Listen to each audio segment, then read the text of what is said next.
الله الرحمن الرحيم إن الحمد لله نحمده ونستعينه ونستغفره من يهده الله فلا مضل له ومن يضلل فلا هادي له وأشهد أن لا إله إلا الله وحده لا شريك له وأشهد أن سيدنا ونبينا وحبيبنا وشفيعنا وقرة أعيننا محمدًا عبده ورسوله صلى الله تبارك وتعالى عليه وعلى آله وأصحابه وأزواجه وذريته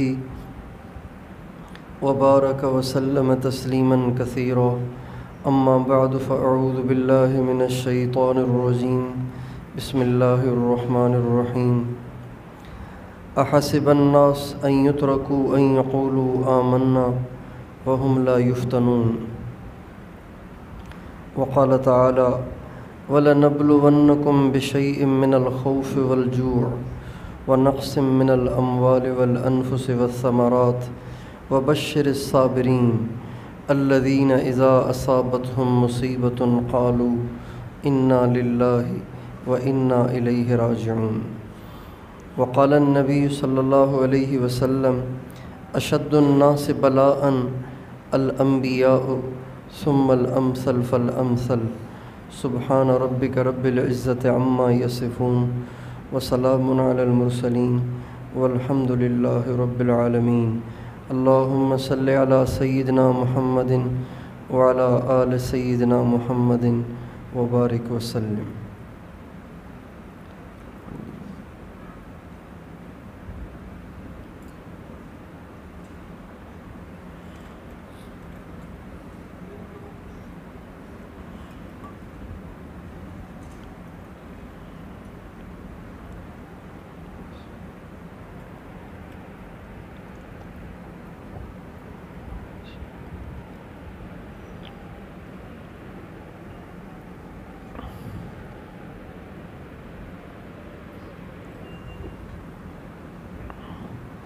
میرے محترم بھائی اور دوستو،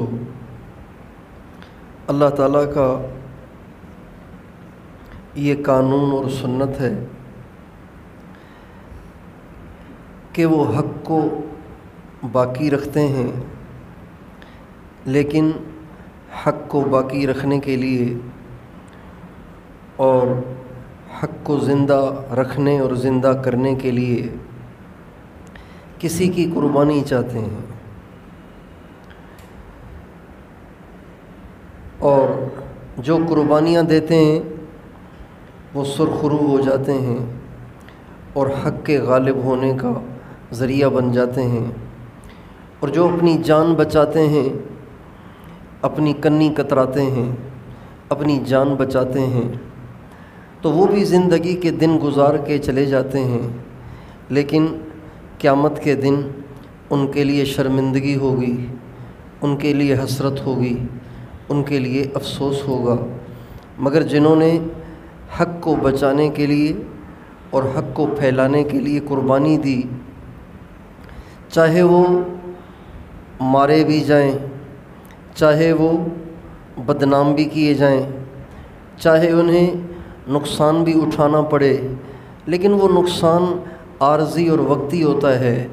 اللہ تعالیٰ اللہ کی وجہ سے کی جانے والی قربانی کو ضائع نہیں ہونے دیتے۔ اللہ تعالیٰ ان قربانی دینے والوں کا نام ہمیشہ زندہ رکھتے ہیں۔ دنیا انہیں مٹانا چاہتی ہے، لیکن دنیا اپنی کوششوں کے باوجود بھی ان کے نام کو نہیں مٹا پاتی، اور ان کی قربانیوں کو اللہ تعالیٰ ضرور برابر فرماتے ہیں، اور ان کی قربانیوں پر حق زندہ ہوتا ہے، حق باقی رہتا ہے، اور حق کا بول بالا ہوتا ہے۔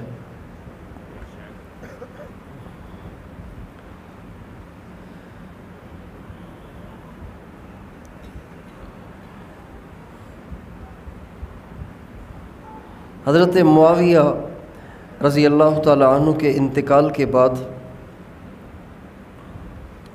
یزید مسلمانوں کا امیر بن گیا، اور یہ بات ظاہر ہے کہ جب حکمران بے دین ہو، حکمران فاسق اور فاجر ہو تو اس سے دین تو زندہ نہیں ہوگا، اس سے فسق و فجور عام ہوگا، اس سے بے دینی عام ہوگی، اس سے اسلام کو نقصان پہنچے گا۔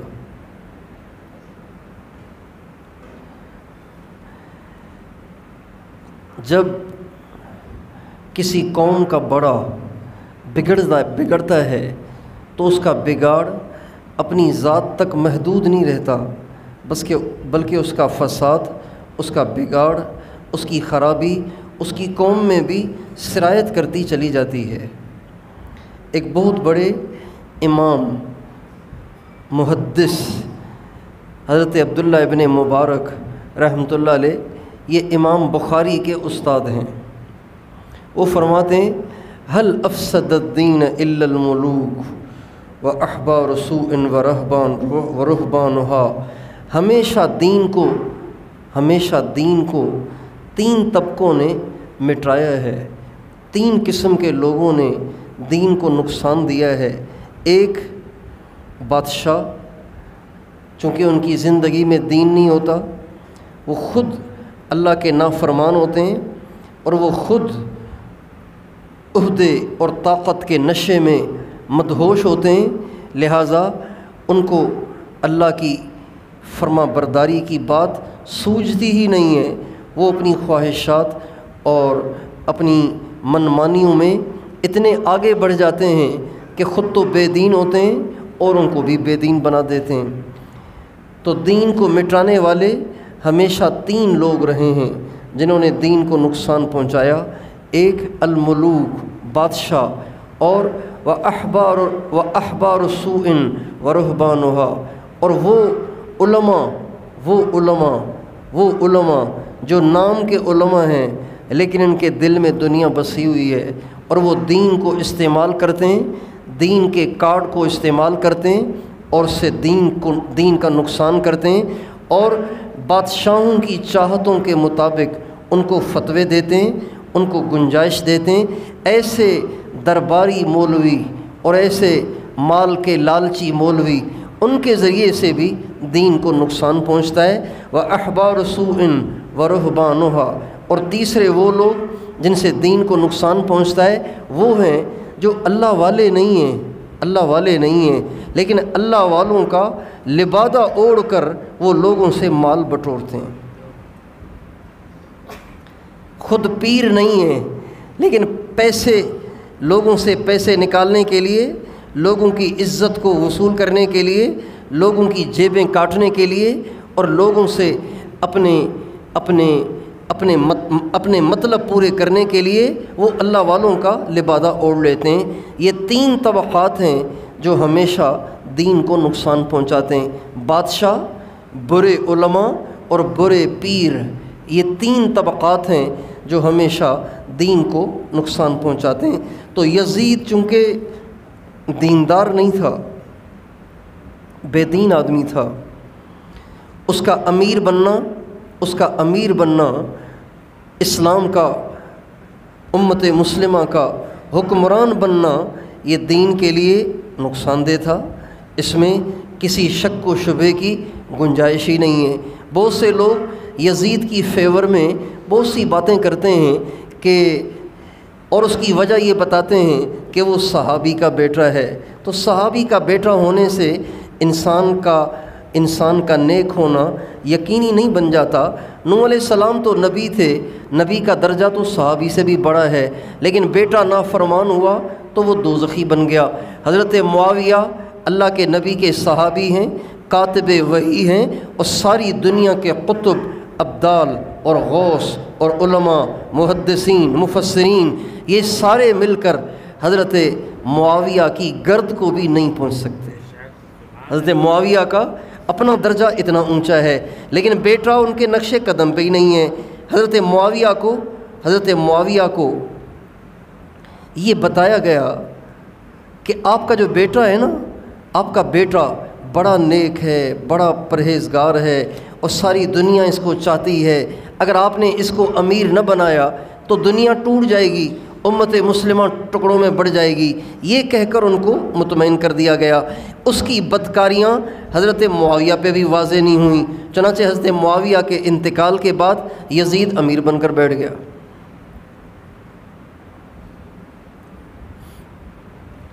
جب وہ امیر بن گیا تو اس کے امیر بننے کا اسلام کو نقصان یقینی تھا،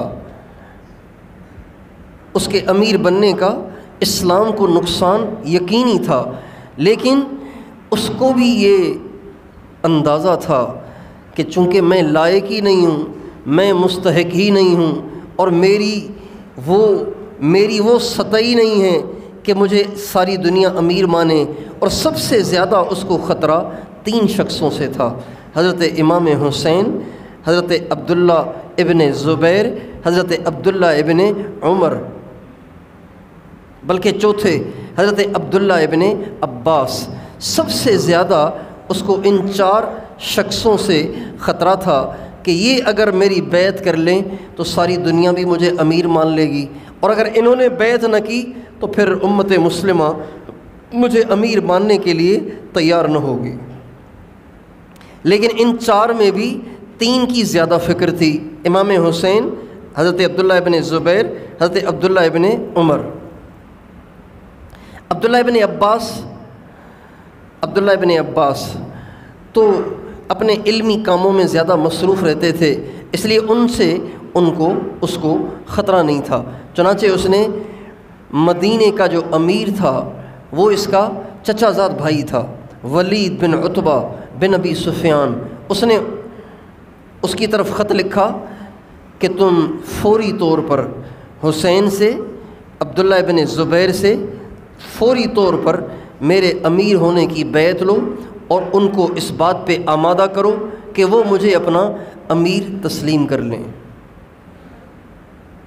جب یہ خط پہنچا تو ولید پریشان ہو گیا کہ اب کیسے ہوگا، چونکہ امام حسین معمولی شخصیت نہیں ہے، عبداللہ ابن زبیر معمولی شخصیت نہیں ہے، یہ بہت بڑے دلیر قسم کے لوگ ہیں، اور ان کے پیچھے لوگ بھی بہت زیادہ ہیں، لہٰذا ان کو اگر چھیڑ دیا تو پتہ نہیں میرا بھی کیا بنے گا، کوئی فتنہ ہی نہ کھڑا ہو جائے۔ چنانچہ اس نے مروان بن حکم کو بلایا اور کہا کیا کرنا چاہیے۔ اس نے کہا بس آپ ان کو بلائیں اور آپ ان کو یہ نہ بتائیں کہ آپ کو کس کام کے لیے بلا رہا ہوں، آپ ان کو بلائیں اور ان کو بلا کے ان کو کہیں کہ یزید نے مجھے خط لکھا ہے، تم یہیں کھڑے کھڑے میرے ہاتھ پہ یزید کی طرف سے بیعت کرو، یزید کے ہاتھ پر میرے توسط سے بیعت کرو۔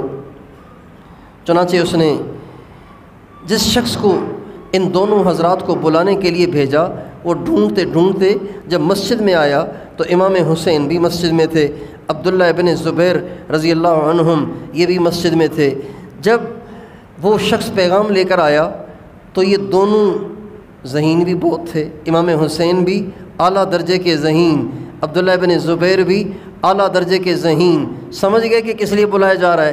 چنانچہ اس قاصد سے کہا تم چلے جاؤ، ہم آ جاتے ہیں۔ جب وہ چلا گیا تو آپس میں مشورہ کیا کہ یہ کیا مقصد ہے، کیوں بلا رہا ہے؟ تو امام حسین نے کہا میں سمجھ گیا ہوں کیوں بلا رہا ہے، یزید کا خط آیا ہوگا، اس نے اس کو حکم دیا ہوگا کہ ہمیں پریشرائز کیا جائے اور ہمیں بیعت کے لیے تیار کیا جائے تاکہ یزید کے لیے آگے کوئی رکاوٹ ہی نہ رہے۔ تو عبداللہ بن زبیر نے کہا پھر کیا کرنا چاہیے؟ کرنا یہ چاہیے کہ اس نے بلایا ہے، ہم چلے جاتے ہیں، میں اپنے ساتھ کچھ اپنے دوست نوجوانوں کو لے جاتا ہوں، ان کو باہر کھڑا کر لوں گا، خود اندر چلا جاؤں گا، اگر اس نے مجھے قتل کرنے کا ارادہ کیا تو پھر میں اپنے نوجوانوں کو بلا لوں گا اور پھر اچھی طرح ہم ولید کی خبر لیں گے۔ یزید نے خط میں یہ بھی لکھا تھا اگر وہ مان جائیں اگر وہ میرے ہاتھ پہ بیعت کرنے کے لیے تیار ہو جائیں تو بہت اچھا، نہ ہو تو وہیں ان کو قتل کر دو، امام حسین کو بھی شہید کر دو اور عبداللہ ابن زبیر کو بھی شہید کر دو، اور جو رکاوٹ بنے اس کو شہید کر دو۔ چنانچہ امام حسین اپنے ساتھ نوجوانوں کا ایک مجموعہ لے کر گئے، ان کو باہر کھڑا کیا، خود اندر تشریف لے گئے۔ اور گئے تو بات وہی نکلی۔ ولید بن عتبہ نے خط نکال کے باہر رکھا اور کہا یزید کا حکم ہے، آپ سے بیعت لینی ہے، آپ کو یزید کو امیر ماننا پڑے گا۔ تو حضرت امام حسین نے انکار تو نہیں کیا، فرمانے لگے میرے جیسے آدمی کے لیے گھر کے اندر چھپ کے بیعت کرنا اچھا نہیں ہے، میں یہاں سے جاؤں گا، لوگوں کو جمع کروں گا، پھر اس کے بعد جو ہوگا سو دیکھا جائے گا۔ وعدہ نہیں کیا کہ بیعت کروں گا۔ جب یہ کہہ کر امام حسین نکلنے لگے تو مروان بن حکم نے ولید بن عتبہ سے کہا یہ جو حسین تمہیں بہلا پھسلا کے واپس جا رہا ہے یہ تیرے ہاتھ نہیں آئے گا، اگر یزید کی بیعت لینی ہے تو یہیں لے، اگر نہیں کرتا تو یہیں اسے قتل کر، ورنہ باہر جا کے فتنہ پھیلائے گا۔ امام حسین کے سامنے ہی اس نے یہ کہہ دیا، مروان بن حکم نے۔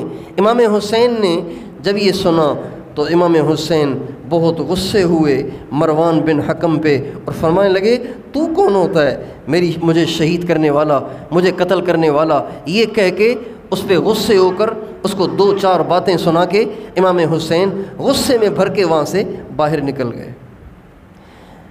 جب یہ بات واضح ہو گئی کہ اب یہ مجبور کریں گے، پریشرائز کریں گے، یزید کے ہاتھ پہ بیعت کرنے کے لیے ہمیں مجبور کیا جائے گا، اور یزید کے ہاتھ پہ ہمارا بیعت کرنا یعنی یزید جو کرے اس کو تسلیم کرنا، چاہے وہ غلط کرے، چاہے وہ صحیح کرے، چاہے وہ گناہ کرے، چاہے وہ برائیاں کرے، چاہے وہ برائیاں پھیلائے، ان ساری باتوں کو ہمیں تسلیم کرنا پڑے گا، اور جو برائی پر راضی ہو وہ بھی برائی کرنے والے کے ساتھ برائی میں شریک ہو جاتا ہے۔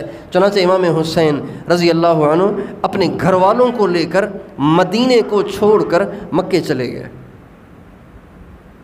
عبداللہ ابن زبیر بھی وہاں سے مکے کو چلے گئے۔ جب امام حسین اور حضرت عبداللہ ابن زبیر یہ حضرات مدینے کو چھوڑ کر مکے چلے گئے تو ولید بن عتبہ کو یہ بات ناگوار گزری، اور اس نے ایک لشکر 2000 آدمیوں کا تیار کیا ان حضرات کو گرفتار کرنے کے لیے اور ان سے لڑنے کے لیے۔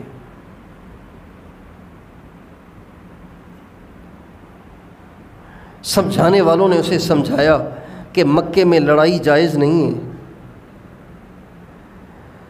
اس نے حدیث کو تروڑنا مروڑنا شروع کر دیا، اس کی توجیحات بیان کرنا شروع کر دیں کہ نہیں اس کا یہ مطلب ہے اور اس کا وہ مطلب ہے۔ ہمارے نبی کی حدیث کو اس نے آگے پیچھے کرنا شروع کر دیا، اور اس نے بہرحال لشکر بھیج دیا۔ جب وہ لشکر آیا تو مکے سے باہر آ کے ٹھہر گیا، اور حضرت عبداللہ ابن زبیر کو پیغام بھیجا کہ آپ شرافت سے باہر آ جائیں ورنہ ہمیں مکے میں آ کے جنگ کرنی پڑے گی۔ حضرت عبداللہ ابن زبیر نے کچھ لوگوں کو تیار کیا، وہ وہاں گئے اور ان لوگوں سے لڑے، اور اللہ نے ان کو فتح دے دی، اور جو ان کا سپہ سالار بن کے آیا تھا وہ گرفتار ہو گیا۔ گرفتار نہیں ہو گیا بلکہ وہ ایک جگہ جا کے چھپ گیا، اور یہ فتنہ رفع دفع ہو گیا۔ حضرت امام حسین جب مکہ معظمہ تشریف لائے اپنے اہل و عیال کو لے کر تو وہیں رہ رہے تھے، جب کوفہ والوں کو، عراق کا ایک شہر ہے کوفہ جہاں حضرت علی المرتضیٰ رضی اللہ عنہ نے اپنی زندگی گزاری اور جہاں انہوں نے اپنی خلافت کو قائم فرمایا، اس شہر کا نام کوفہ ہے۔ ان کو جب معلوم ہوا کہ یزید امیر بن گیا ہے، امام حسین نے انکار کر دیا ہے، تو ان کو بھی ذرا ہمت ہوئی، چونکہ ان کے دل میں حضرت علی کی محبت تھی اور اہل بیت کی بھی محبت تھی، لیکن ہمت نہیں تھی، بزدل تھے، اور حضرت علی کے ساتھ بھی انہوں نے بے وفائی کی تھی کہ محبت تو کرتے تھے لیکن موقع پہ آگے پیچھے ہو جاتے تھے، بھاگ جاتے تھے اور ساتھ نہیں دیتے تھے۔ بے وفائی ان کی گھٹی میں گویا پڑی ہوئی تھی۔ اس لیے آج بھی جس کا دل ذرا سخت ہو اور جس کی طبیعت میں بے وفائی ہو، جس کی طبیعت میں عہد شکنی کی کیفیت ہو، تو اس کو آج بھی لوگ کہتے ہیں کوئی کوفی آدمی ہے یہ تو۔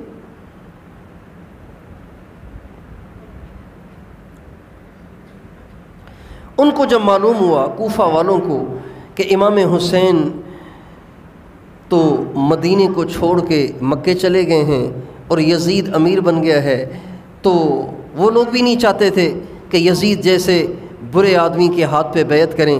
چنانچہ انہوں نے امام حسین کو خط لکھا اور کہا، اے اللہ کے نبی کے بیٹے، اے اہل بیت اعظام، ہمیں پتہ چلا ہے کہ یزید ہمارا امیر بن گیا ہے، بخدا وہ بالکل اس لائق نہیں ہے کہ وہ اس کو امت مسلمہ کا امیر بنایا جائے، بے شک آپ ہی اس کے حقدار ہیں، لہٰذا آپ ہمارے پاس تشریف لائیں، ہم آپ کا ساتھ دیں گے، آپ کا ساتھ دیں گے۔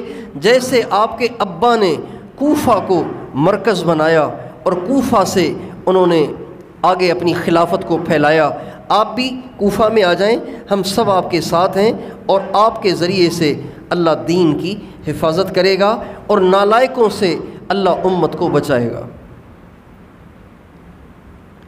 امام حسین کے پاس خط آیا تو امام حسین نے سوچا کہ پتہ نہیں یہ ایسے ہی کسی 2-4 آدمیوں نے لکھ لیا ہوگا، تو 2-4 آدمیوں کے کہنے پہ تو جانا ٹھیک نہیں ہے، اتنی بڑی رسک لینا مناسب نہیں ہے۔ مگر انہوں نے ایک اور خط بھیجا، ایک اور خط بھیجا، ایک اور خط بھیجا، پھر وفد بھیجا، ایک جماعت بھیجی، ایک اور جماعت، ایک اور جماعت، ایک اور جماعت، 150 خطوط انہوں نے لکھے امام حسین کو۔ کتنے خطوط لکھے؟ 150 خطوط لکھے، اور جو جماعتیں بنا کر بھیجیں امام حسین کو بلانے کے لیے، وہ اس کے علاوہ علیحدہ ہیں، اور ان سب میں ان کو یہ باور کرایا گیا آپ تشریف لائیں، ہم سب آپ کے محبت کرنے والے، ہم سب آپ کے جان نثار ہیں، آپ آئیں، ہم آپ کا ساتھ دیں گے، آپ کوفہ کو مرکز بنائیں اور یہاں سے اپنی خلافت کو پھیلائیں، اور ہم خود بھی یزید سے بیزار ہیں۔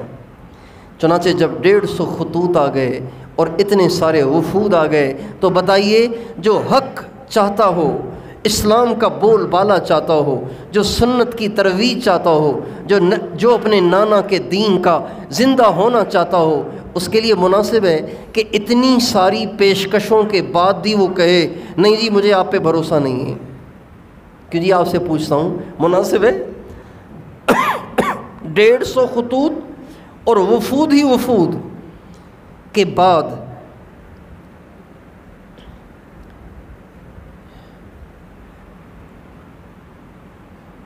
آل رسول کے لیے مناسب نہیں ہے کہ جب دین کے زندہ ہونے کی کوئی صورت بن رہی ہے، امت مسلمہ کے کسی لائق کے حوالے ہو جانے کی صورت بن رہی ہے، اور وہ یہ کہہ کے ان کو ٹالتا رہے کہ نہیں جی آپ لوگوں نے پہلے بھی ایسے کیا تھا، لہٰذا میں تمہارے پاس نہیں آؤں گا۔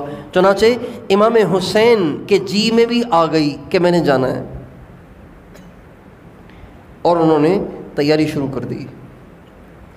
جب انہوں نے تیاری شروع کر دی، اپنے اہل و عیال کو بھی ساتھ لے کر چلنے کا پروگرام بنایا۔ اہل و عیال کو ساتھ کیوں لیا؟ اہل و عیال کو ساتھ اس لیے لیا کہ جب وہاں خلافت قائم کرنی ہے تو وہاں سے یہاں دوبارہ آنا تو ہوگا نہیں، لہٰذا بچے بھی ساتھ ہی رہیں گے، عورتیں بھی ساتھ رہیں گی، گھر بھی ساتھ رہے گا۔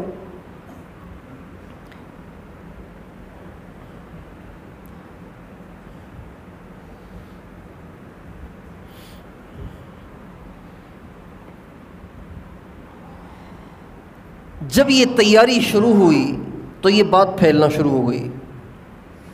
حضرت عبداللہ ابن عباس طائف میں رہتے تھے، ان کو پتہ چلا کہ امام حسین جانا چاہ رہے ہیں، تو حضرت عبداللہ ابن عباس آئے کہ بھائی میں نے سنا ہے کہ آپ جانا چاہتے ہیں کوفہ کی طرف۔ کہاں؟ میں نے پروگرام بنا لیا ہے، انہوں نے 150 خط لکھے ہیں، اتنی ساری جماعتیں بھیجی ہیں، میرے لیے مناسب ہے کہ اتنی بڑی پیشکشوں کے بعد بھی میں کہوں کہ نہیں میں نہیں آؤں گا، اور میں بھی اس پر راضی ہو جاؤں کہ ٹھیک ہے یزید اگر حکومت کرتا ہے تو کرتا رہے، اور وہ جو ظلم زیادتیاں اور برائیاں کرتا ہے اس کو کرنے دی جائیں، کیا میرے لیے مناسب ہے؟ تو حضرت عبداللہ ابن عباس نے کہا مناسب تو نہیں ہے، لیکن انسان تجربوں سے بھی بہت کچھ سیکھتا ہے۔ کوفہ والوں نے آپ کے ابا کے ساتھ کیا کیا، آپ یہ بھی تو سوچیں، آپ کے بھائی امام حسن کے ساتھ کیا کیا یہ بھی تو سوچیں. آپ کے والد کو بھی شہید کیا, آپ کے بڑے بھائی کو بھی شہید کیا, آپ ان پہ کیسے بھروسہ کر رہے ہیں؟ فرمانے لگے وہ تو شہید ہوئے سو ہوئے, لیکن اب جب 150 دفعہ انہوں نے مجھے پیشکش کی کہ آپ آ جائیں تاکہ ظالم سے ہماری جان چھوٹے اور دین کے زندہ ہونے کی صورت پیدا ہو اور دین کی حفاظت ہو, تو پھر میرے لیے مناسب نہیں ہے. انہوں نے بہت سمجھایا, لیکن حضرت امام حسین نے کہا نہیں جی میں نے تو جانا ہے. اگلے دن دوبارہ عبداللہ ابن عباس آ گئے, کہنے لگے بھائی میں صبر کرنے کی کوشش کر رہا ہوں لیکن کیا کروں, مجھ سے صبر ہی نہیں ہوتا, لہٰذا میں دوبارہ آپ کی خدمت میں آ گیا ہوں. میں آپ کو اللہ کا واسطہ دیتا ہوں, آپ مہربانی کر کے نہ جائیں, آپ یہیں ٹھہر جائیں, آپ نہ جائیں. اور اگر آپ کا اصرار ہے کہ جانا ہی جانا ہے تو مہربانی کریں بیوی بچوں کو نہ لے جائیں, اہل و عیال کو یہیں چھوڑ جائیں, اس لیے کہ مجھے ڈر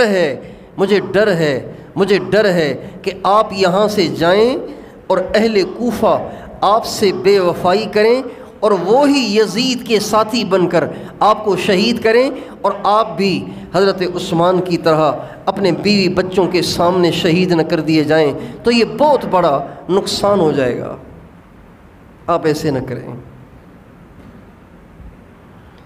تو عبداللہ ابن حضرت امام حسین نے فرمایا بھائی آپ نے بڑی خیر خواہی کی بات کی اور بڑی میری ہمدردی کی بات کی, میں استخارہ کروں گا, پھر جو سمجھ میں آیا وہ کروں گا.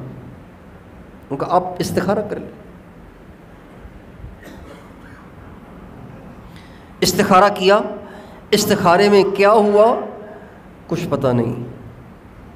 امام حسین اپنے ارادے پہ ڈٹے رہے اور جانے کی تیاری کر لی. جب نکلنے لگے تو حضرت عبداللہ ابن جعفر جو وہاں نہیں تھے, کہیں دور تھے, شاید مدینے میں تھے یا کہاں تھے, حضرت عبداللہ ابن جعفر وہاں نہیں تھے. انہوں نے ایک خط لکھا اور قاصد کے ہاتھ میں پکڑایا اور اسے تیز دوڑایا, کہا جلدی جاؤ اور جا کے امام حسین تک پہنچو اور ان کو میرا خط سناؤ اور ان کو آگے نہ جانے دینا, ان کو روک کے رکھنا, میں بھی پیچھے آ رہا ہوں. حضرت عبداللہ ابن جعفر جو حضرت امام حسین کے کزن تھے, چچا زاد بھائی تھے, تایا زاد بھائی تھے, انہوں نے خط لکھا. خط میں کیا تھا؟ خط میں یہ تھا کہ بھائی میں نے سنا ہے کہ آپ کوفہ جا رہے ہیں, کوفہ والے آپ کو بلا رہے ہیں اور آپ وہاں جا رہے ہیں, میری آپ سے درخواست ہے آپ نہ جائیں, آپ نہ جائیں, اس لیے کہ کوفہ والوں سے اچھائی کی توقع نہیں ہے, کوفہ والوں سے وفاداری کی امید نہیں کی جا سکتی. اور پھر فرمایا اگر آپ کو کچھ ہو گیا تو اس وقت پوری روئے زمین پر آپ اللہ کی نشانی ہیں, رسول اللہ صلی اللہ علیہ وسلم کی نشانی ہے. اگر آپ کو کچھ ہو گیا تو روئے زمین سے اللہ کا نور بجھ جائے گا.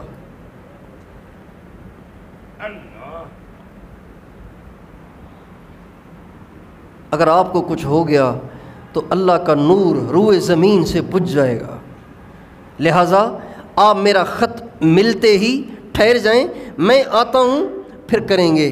جب اس قاصد نے خط دیا تو حضرت امام حسین فرمانے لگے عبداللہ نے اچھی بات کی, لیکن مجھے حضور نبی کریم صلی اللہ علیہ وسلم کی خواب میں زیارت ہوئی ہے اور آپ علیہ السلام نے مجھے ایک چیز کا حکم دیا ہے اور میں نے اس کو ضرور کرنا ہے, چاہے مجھے اس کی کوئی بھی قیمت ادا کرنی پڑے.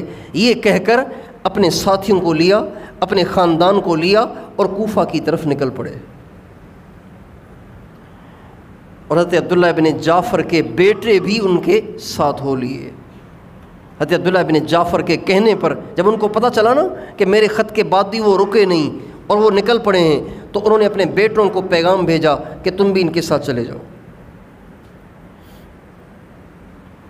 چنانچہ چل پڑے.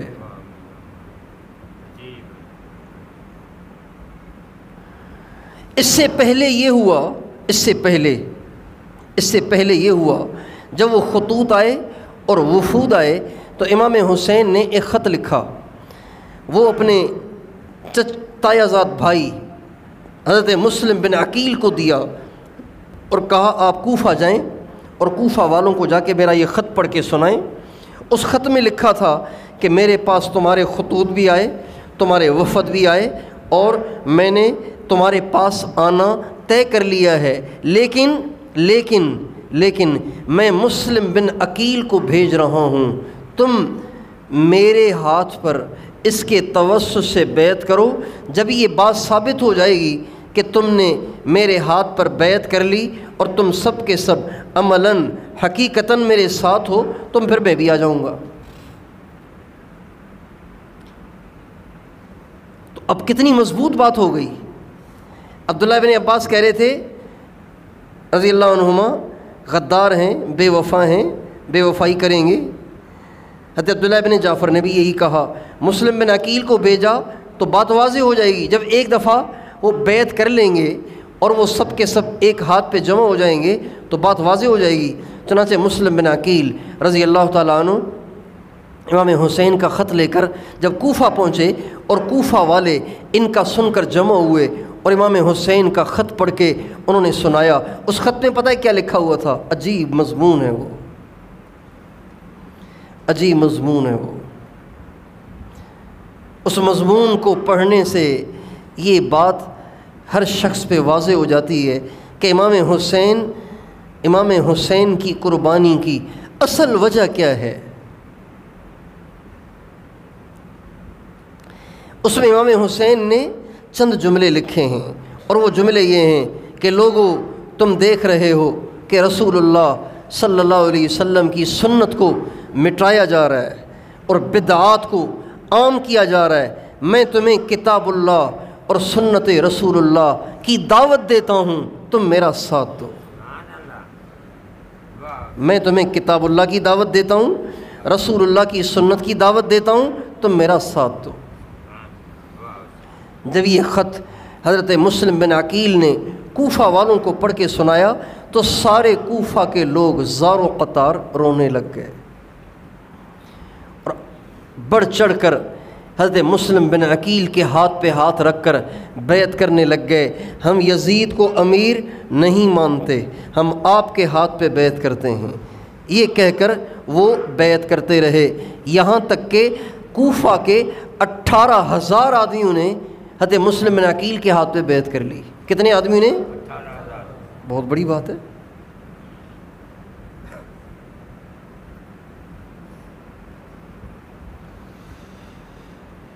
18,000 آدمیوں نے بیعت کر لی۔ مسلم بن عقیل نے جب دیکھا سارا ہی کوفہ امنڈ آیا، امام حسین کا نام سن کے انہوں نے خط لکھا امام حسین کو کہ آپ اطمینان سے تشریف لے آئیں، سارا کوفہ آپ کے ساتھ ہے۔ امام حسین اس خط کو ملتے ہی بیوی بچوں کو لیا اور چل پڑے۔ ادھر جب سارا کوفہ مسلم بن عقیل پر جمع ہو گیا تو اس وقت کوفہ کے جو امیر تھے انہوں نے مسجد میں جمع ہو کر خطبہ دیا، لوگوں کو اکٹھا کر کے خطبہ دیا، بیان کیا اور کہا لوگو میں نے سنا ہے کہ تم بغاوت کرنا چاہتے ہو اور مسلم بن عقیل کو تم نے بلایا ہے۔ دیکھو میں لڑنا نہیں چاہتا، میں کوئی نقصان کرنا نہیں چاہتا، لیکن یہ تمہارا طرز طریقہ ٹھیک نہیں ہے، لہٰذا تم یہ صورت اختیار مت کرو۔ جب انہوں نے یہ کہا تو ایک شخص کھڑا ہو گیا، بنو امیہ کا ایک حلیف کھڑا ہو گیا، یعنی جس کا اس سے معاہدہ تھا بنو امیہ سے مراد یزید اور دوسرے لوگ۔ وہ کھڑا ہو گیا، کہنے لگا امیر صاحب آپ امیر ہیں کیا ہیں، اتنی ڈھیلی بات کر رہے ہیں، ادھر بغاوت ہو رہی ہے اور آپ ایسے ہی حکمت بصیرت کی باتیں کر رہے ہیں، آپ کو فوری طور پہ ایکشن لینا چاہیے، مسلم بن عقیل کو گرفتار کرنا چاہیے، اس کو قتل کر دینا چاہیے، جو اس کا ساتھ دے ان سب کو قتل کر دینا چاہیے، اور آپ بزدلی کیوں دکھا رہے ہیں؟ تو وہ کہنے لگے، اہل بیت سے محبت کرتے تھے، وہ کہنے لگے میں اللہ کو راضی کرتے ہوئے بزدل کہلایا جاؤں یہ زیادہ اچھا ہے اس بات سے کہ اللہ کو ناراض کر کر دلیر بن جاؤں۔ لہٰذا اگر تم اس کو بزدلی کہتے ہو تو کہتے رہو۔ جب اس شخص نے دیکھا کہ امیر تو بالکل ہی ڈھیلا ڈالا ہو رہا ہے تو اس نے خط لکھا یزید کو، براہ راست یزید کو خط لکھا اور کہا کوفہ تیرے ہاتھ سے نکل گیا ہے، بصرہ بھی نکل جائے گا، اگر تو کچھ کرنا چاہتا ہے تو فوری طور پر کوفہ کا امیر تبدیل کر، کوفہ کا امیر تبدیل کر، یہاں کسی ایسے آدمی کو بھیج جو مار مار کے ان کو سیدھا کر دے اور ان کے دل دماغ سے حسین اور اس کی بیعت کو باہر نکال دے۔ جب یہ خط یزید کو پہنچا تو یزید نے اس کا جو مشیر تھا، مشیر اس کو بلایا۔ وہ مشیر عیسائی تھا۔ مشیر کون تھا؟ سرجون اس کا نام تھا، سرجون اس کا نام تھا۔ اس کو بلایا، کہا مسئلہ خراب ہو رہا ہے، کیا کرنا چاہیے؟ کہ رائے دوں، قبول کرو گے؟ کہ ہاں۔ کہ میری رائے یہ ہے کہ ابن زیاد، عبید اللہ بن زیاد کو تم فوری طور پر کوفے کا امیر مقرر کرو اور اس کو حکم کرو کہ مسلم بن عقیل کو جا کے قتل کر دے، اس کے ماننے والوں کو بھی قتل کرے، جو سیدھا ہو جائے تو ٹھیک ہے ورنہ اس کو بھی قتل کر دے۔ ان کا ٹھیک۔ ابن زیاد کو بلایا گیا۔ ابن زیاد سے یزید نے کہا ہم تجھے کوفے کا اور بصرے کا امیر بناتے ہیں، تم چلے جاؤ یہاں سے اور جا کے وہاں سنبھالو سارا کام۔ ابن زیاد آیا، دو آدمی اپنے ساتھ اور لے لیے، شریک بن آور اور مسلم بن عمر باہلی، یہ دو شخصوں کو ساتھ لے کے وہ کوفہ پہنچا۔ اچھا جب کوفہ پہنچا نا تو کوفہ والوں کو تو انتظار تھا امام حسین کا۔ جب ابن زیاد دو آدمی لے کر کوفہ میں داخل ہوا تو سارے کوفہ میں شور مچ گیا، امام حسین آ گئے، امام حسین آ گئے، امام حسین آ گئے۔ سارا کوفہ امنڈ آیا امام حسین کی زیارت کے لیے، چونکہ وہ جانتے تو نہیں تھے، پہچانتے نہیں تھے، چہرے سے واقف نہیں تھے، لہٰذا ابن زیاد ہی کو امام حسین سمجھنے لگ گئے، اور جہاں سے ابن زیاد گزرتا اس پہ اس کا استقبال ہوتا، اور سارے کہتے مرحبا بابن رسول اللہ، مرحبا رسول اللہ کا بیٹا آ گیا۔ ابن زیاد اندر ہی اندر یہ دیکھ کر اندر ہی اندر وہ ذبح ہوتا رہا، اندر ہی اندر اس کو مرچیں لگتی رہیں، اندر ہی اندر میں وہ جلتا رہا اور بھنتا رہا کہ ارے یہ تو سارا کوفہ حسین ہی ہو چکا ہے، سارا ہی کوفہ حسین کی طرف ہو چکا ہے۔ بہرحال کرتے کرتے جو مدینے کے امیر تھے ان کا دروازہ جا کے ابن زیاد نے کھٹکھٹایا۔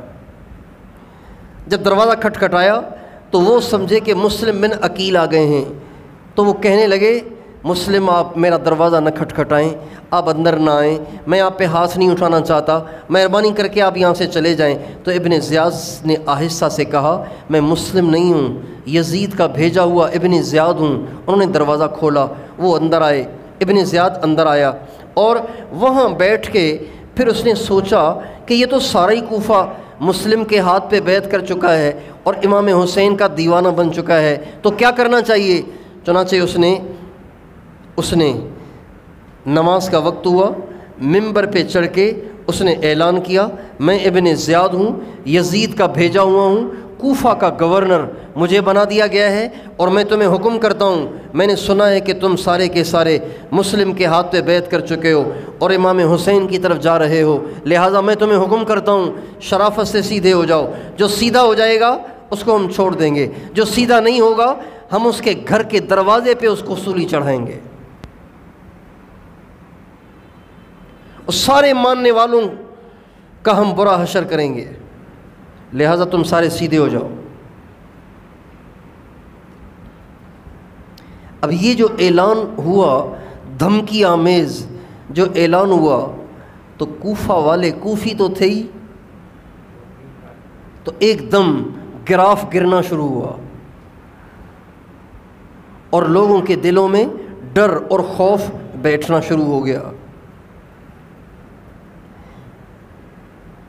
امام حسین ان دنوں مختار بن ابی عبید کے گھر میں لوگوں سے بیعت لے رہے تھے۔ جب یہ صورتحال پیش ہو گئی کہ ابن زیاد امیر بن گیا تو حضرت مسلم بن عقیل کو یہ خطرہ ہوا کہ ان کو گرفتار کیا جائے گا اور شہید کر دیا جائے گا۔ چنانچہ وہاں سے وہ شفٹ ہو کر ہانی بن عروہ، ایک اور شخص ہیں کوفہ کے سردار قسم کے آدمی تھے، اہل بیت سے محبت کرتے تھے، ان کے ہاں چلے گئے۔ ہانی بن عروہ نے کہا آپ نے مجھے بہت بڑی آزمائش میں ڈال دیا، آپ یہاں تشریف لائے ہیں، اب آپ کو واپس بھیجنا بھی اچھا نہیں ہے، لیکن میرے لیے بڑی آزمائش کھڑی کر دی آپ نے۔ بہرحال اس نے ان کو اپنے گھر میں ٹھہرایا۔ ہانی بن عروہ بیمار ہو گئے۔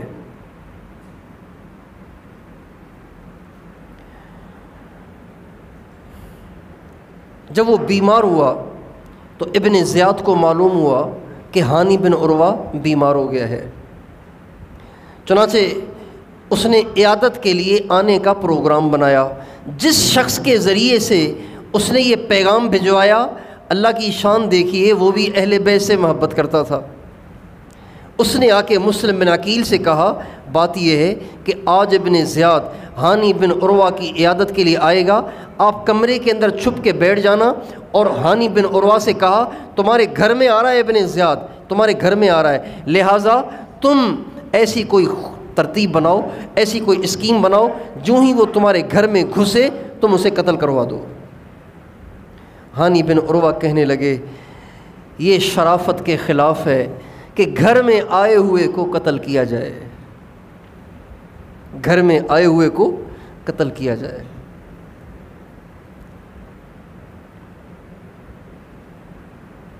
چنانچہ وہ آیا اور عیادت کر کے واپس چلا گیا، اس کو قتل نہیں کیا گیا، صرف شرافت کی وجہ سے۔ ہانی بن عروہ کے ایک دوست تھے شریک بن اعور، یہ ابن زیاد کے ساتھ یزید نے اس کو بھیجا تھا، اور اللہ کی شان دیکھیے کہ شریک بن اعور بھی اہل بیت سے محبت کرتا تھا۔ تو وہ آیا تو ابن زیاد کے ساتھ تھا کوفہ کی طرف، لیکن آ کر رات کو رہتا تھا ہانی بن عروہ کے پاس۔ اللہ کی شان وہ بھی بیمار ہو گیا۔ جب وہ بیمار ہوا تو ابن زیاد کو معلوم ہوا، تو ابن زیاد نے کہا کہ اس کو بھی پیغام بھیجو، کل ہم اس کی عیادت کے لیے جائیں گے۔ شریک بن اعور نے کو جب پتہ چلا کہ ابن زیاد میری عیادت کے لیے آ رہا ہے، تو شریک بن اعور نے حضرت مسلم بن عقیل سے کہا کہ آج وہ فاسق یعنی ابن زیاد آ رہا ہے، اور جو ہی وہ آ کر میرے پاس بیٹھ جائے آپ کمرے کے اندر رہنا، اور جو ہی وہ آ کے بیٹھ جائے ایک دم ایک تلوار کی ضرب سے اس کی گردن کو اڑا دینا۔ ابن زیاد اگر تیرے ہاتھوں مارا گیا، آپ کے ہاتھوں مارا گیا، تو سارے کوفہ کا نظام سنبھالنا، سارے بصرہ کا نظام سنبھالنا یہ میرے ذمے ہے۔ چونکہ شریک بن اعور بھی یزید ہی کا بھیجا ہوا تھا، مضبوط آدمی تھا، طاقتور آدمی تھا۔ یہ ساری بات سمجھا کے شریک بن اعور نے مسلم بن عقیل رضی اللہ عنہ کو کمرے کے اندر بٹھا دیا۔ ابن زیاد آیا اور آ کے شریک بن اعور کے پاس بیٹھ گیا۔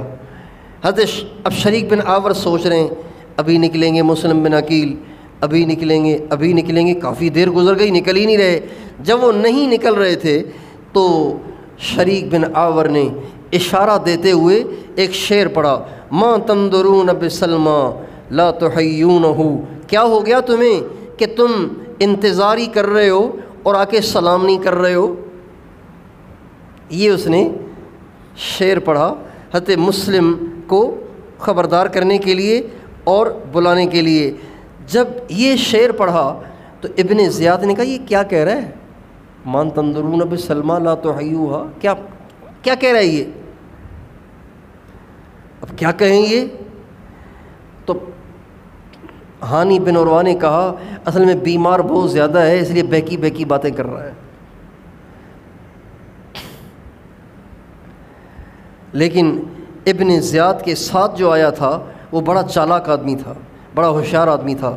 اس نے کان میں کہا تیرے قتل کی کوئی اسکیم بنی ہوئی ہے، اور وہ اسکیم شاید چل نہیں رہی، اس کو بیدار کرنے کے لیے یہ شعر و شاعری ہو رہی ہے، لہذا جلدی سے اٹھ اور نکل یہاں سے۔ ابن زیاد اٹھا اور وہاں سے نکل گیا۔ جب وہ نکل گیا تو شریک بن عاور نے حضرت مسلم بن عقیل سے پوچھا کہ حضرت میں نے تو آپ سے کہا تھا کہ جو ہی وہ آ کے بیٹھے گا تو آپ اس پہ تلوار چلائیں گے، اس کو قتل کر دیں گے، آپ نے موقع ہی ہاتھ سے جانے دے دیا، یہ موقع چلا گیا، اب تو بڑا مسئلہ ہو جائے گا، تو آپ نے اس کو قتل کیوں نہیں کیا؟ اللہ اکبر۔ مسلم بن عقیل کہنے لگے اس کی دو وجہ ہیں، اس پہ حملہ نہ کرنے کی کتنی وجہ ہیں؟ دو وجہیں۔ ایک تو یہ کہ میں جس گھر میں مہمان ہوں اس گھر کا میزبان اس پہ راضی نہیں ہے، اور مہمان کے لیے مناسب نہیں ہے کہ وہ کوئی ایسا کام کرے جو میزبان کو نامناسب لگتا ہو۔ دوسری بات، مجھے اپنے نانا کی ایک حدیث یاد آئی، رسول اللہ صلی اللہ علیہ وسلم کی ایک حدیث یاد آئی جو مجھے میرے چچا حضرت علی نے سنائی تھی کہ رسول اللہ صلی اللہ علیہ وسلم نے فرمایا مومن کے لیے مناسب نہیں ہے کہ کسی مومن کو ہیلے سے قتل کرے، مومن کے لیے مناسب نہیں ہے کہ وہ کسی مومن کو ہیلے سے قتل کرے۔ یہاں آ کر حق اور باطل میں تمیز ہو جاتی ہے، حق اور باطل الگ الگ جدا جدا ہو جاتا ہے کہ ادھر ابن زیاد تو ممبر پہ کھڑے ہو کے دھمکیاں دے رہا ہے، جو مسلم کے پیچھے جائے گا اس کو سولی لٹکایا جائے گا، جو اس کے ساتھ جو اس کا ساتھ دینے والا بھی معلوم ہوگا اس کا بھی برا حشر ہوگا۔ اور ادھر جو اہل بیت ہیں وہ کہہ رہے ہیں چونکہ حضور نے فرمایا نا مناسب نہیں ہے، اس لیے میں نے اپنی جان کی بھی بازی لگا دی اور ہر چیز کو قربان کر دیا، لیکن اس حدیث کے خلاف قدم اٹھانا مجھے اچھا نہیں لگا۔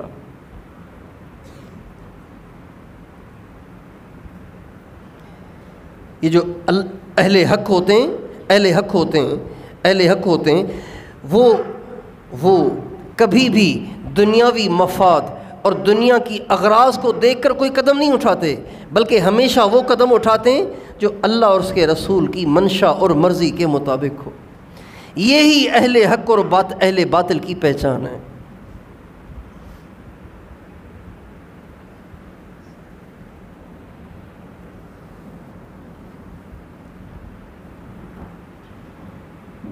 حالانکہ اس وقت حضرت مسلم بن عقیل کا ابن زیاد کو قتل کرنا یہ ناجائز نہیں تھا، جائز تھا، اس لیے کہ ابن زیاد مسلم بن عقیل کے خون کا پیاسا ہے، اور آگے پتہ نہیں کیا کیا اس نے تباہیاں مچانی ہیں، مسلم بن عقیل کو بھی شہید کرنا ہے، سارے اہل بیت کے ساتھ بھی کیا کچھ کرنا ہے، لیکن حضرت مسلم بن عقیل صرف اس ایک حدیث کو بچانے کے لیے سب کچھ کی قربانی دے دی۔ آج ہم اپنی زندگیوں میں غور کریں کہ ہم بھی اپنے آپ کو اہل بیت کا حبدار کہتے ہیں، اپنے آپ کو اہل بیت سے محبت کرنے والا کہتے ہیں، رسول اللہ صلی اللہ علیہ وسلم سے محبت کرنے والا کہتے ہیں، کبھی ہم بھی احادیث کو بچانے کے لیے کوئی قربانی کرتے ہیں کہ بھئی اللہ کے نبی کا یہ ارشاد ہے لہٰذا ہم سارے مفادات کی قربانی دیتے ہیں، حدیث کے خلاف ہم کوئی قدم نہیں اٹھائیں گے؟ کوئی ہم میں سے ایسے کرتا ہے؟ ادھر تو جائز ناجائز ایسا مکس ہے کہ پتہ ہی نہیں چل رہا کہ جائز کیا ہے ناجائز کیا ہے۔ سنت اور رواج اور رسم اور فیشن اتنے مکس ہو گئے ہیں کہ پتہ ہی نہیں چل رہا کہ سنت کیا ہے اور رسم کیا ہے، فیشن کیا ہے اور سنت کیا ہے۔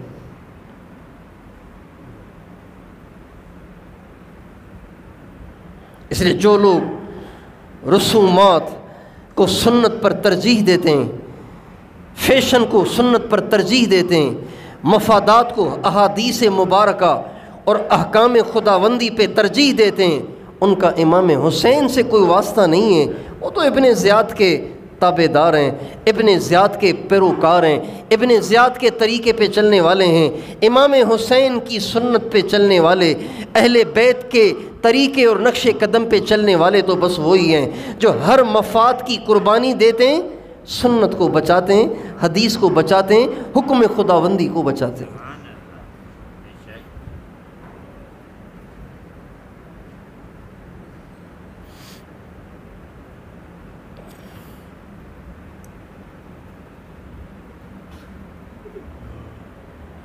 بہرحال ابن زیاد ہانی بن عروہ کے گھر سے بچ کے نکل گیا اور اس نے جا کے کوفہ کے جو بڑے بڑے سردار قسم کے لوگ تھے ان سب کو جمع کیا اور کہا دیکھو شرافت سے سمجھ جاؤ، میں تمہیں کہہ رہا ہوں مسلم کا پیچھا چھوڑ دو، اپنے نوجوان بچوں سے کہو کہ سارے کے سارے سیدھے ہو جاؤ، اگر سیدھے نہ ہوئے تو میں تمہارے سارے خاندانوں کو قتل کر دوں گا، کسی کو نہیں چھوڑوں گا۔ جب سارے سرداروں کو یہ دھمکی دی گئی، انہوں نے جا کے اپنے خاندانوں کو سنایا، قوموں کو سنایا، لوگ ایک دم پیچھے ہٹ گئے، لوگ پیچھے ہٹ گئے۔ کبھی 18,000 تھے اور ابھی 200-400 رہ گئے۔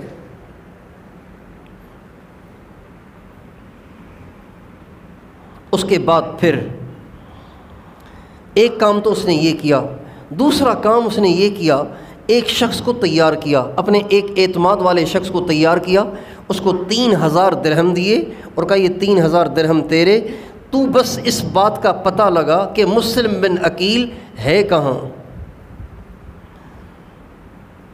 چنانچہ اس نے کوفہ میں چکر لگانا شروع کیے، ادھر ادھر سے پوچھنا پاشنا شروع کیا۔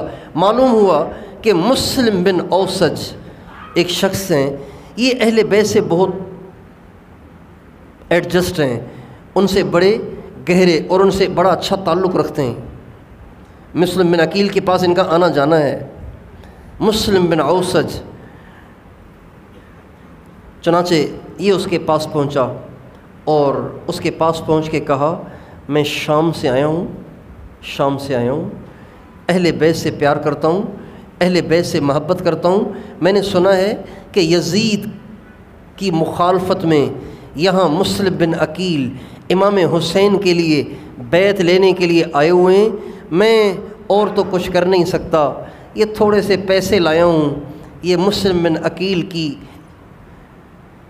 کا تعاون اور ان کی امداد کرنا چاہتا ہوں، میں نے سنا ہے کہ آپ کا ان سے بڑا اچھا تعلق ہے، میں کسی کو نہیں بتاؤں گا، آپ مہربانی کر کے میری ایک دفعہ ان سے ملاقات کروا دیں۔ ایسی اس نے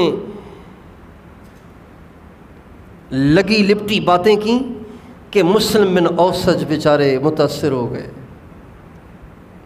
اور کہنے لگے اچھا چلیں اس کی ترتیب بناتے ہیں۔ بہرحال کسی طریقے سے اس نے حضرت مسلم بن عقیل سے انہوں نے مسلم بن عقیل سے اس شخص کو ملوا دیا اور جا کے وہ 3,000 جو ابن زیاد نے اس کو دیے تھے کمیشن کے طور پر، وہ جا کے اس نے وہاں پیش کر دیے۔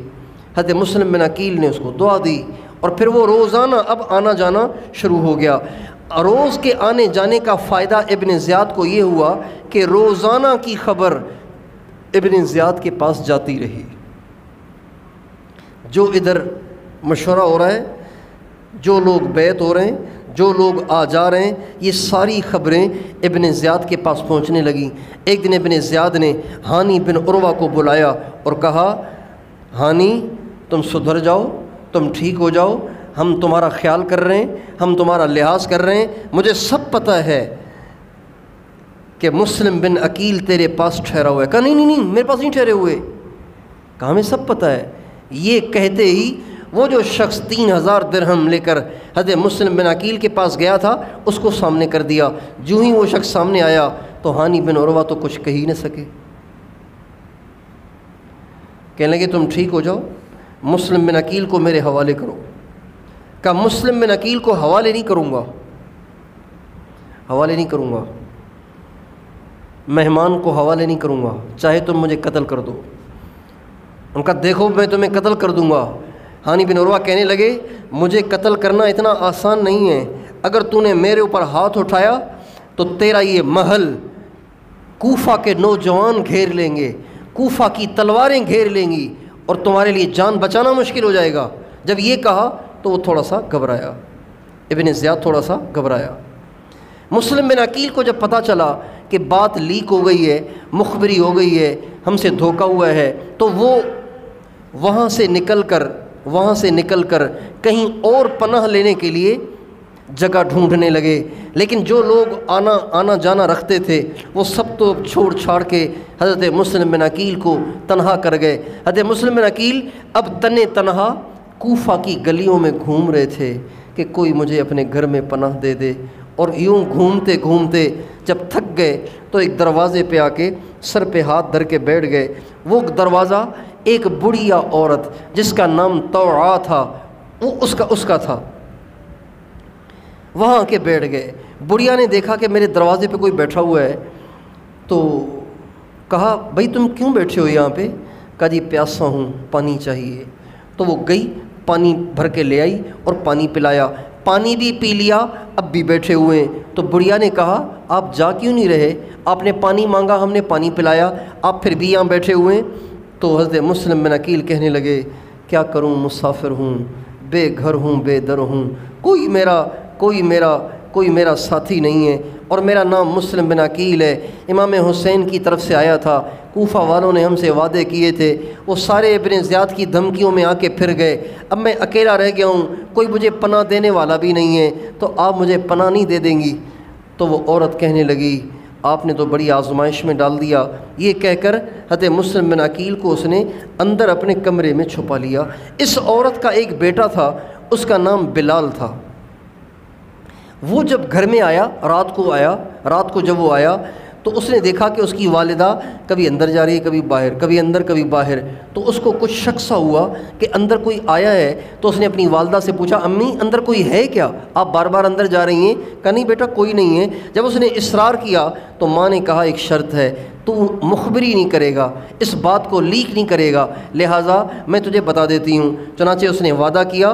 ماں نے بتایا کہ مسلم بن عقیل نے ہمارے گھر میں آ کے پناہ پکڑی ہے۔ اس نے سوچا، ماں سے وعدہ تو کر لیا کہ کسی کو نہیں بتاؤں گا، لیکن اس نے سوچا اگر میں آج بات چھپاؤں گا تو بات کھل تو ویسے ہی جائے گی، اور اگر بعد میں کھلے گی تو پھر مجھے بھی وہ قتل کر دے گا، ابن زیاد میری ماں کو بھی قتل کر دے گا، لہٰذا اس نے خود ہی جا کے مخبری کر دی اور بتا دیا کہ ہمارے گھر میں مسلم بن عقیل بیٹھے ہوئے ہیں۔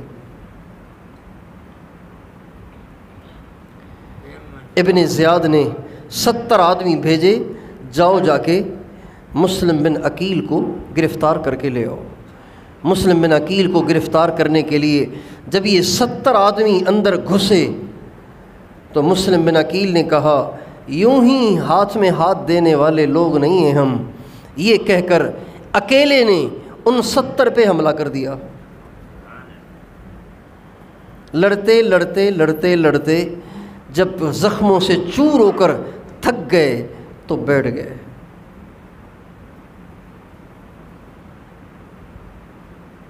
تو وہ جو گرفتار کرنے آئے تھے انہوں نے کہا کہ اپنے آپ کو پیش کر دو، ہم تم سے وعدہ کرتے ہیں ہم تمہیں شہید نہیں کریں گے، ہم تمہیں قتل نہیں کریں گے، تم ہمارے حوالے کر دو اپنے آپ کو شرافت سے۔ حضرت مسلم بن عقیل نے کہا کہ لگتا تو نہیں ہے کہ تم اپنی بات کی پاسداری کرو، لیکن چلو ہم اپنے آپ کو تمہارے حوالے کر دیتے ہیں۔ یہ کہہ کر جب اپنے آپ کو ان کے حوالے کیا تو انہوں نے حضرت مسلم بن عقیل سے تلوار ہی لے لی، تو فرمانے لگے یہ تمہاری پہلی بدعہدی ہے، تلوار کیوں لے رہے ہو بھائی تم؟ تلوار لے لی۔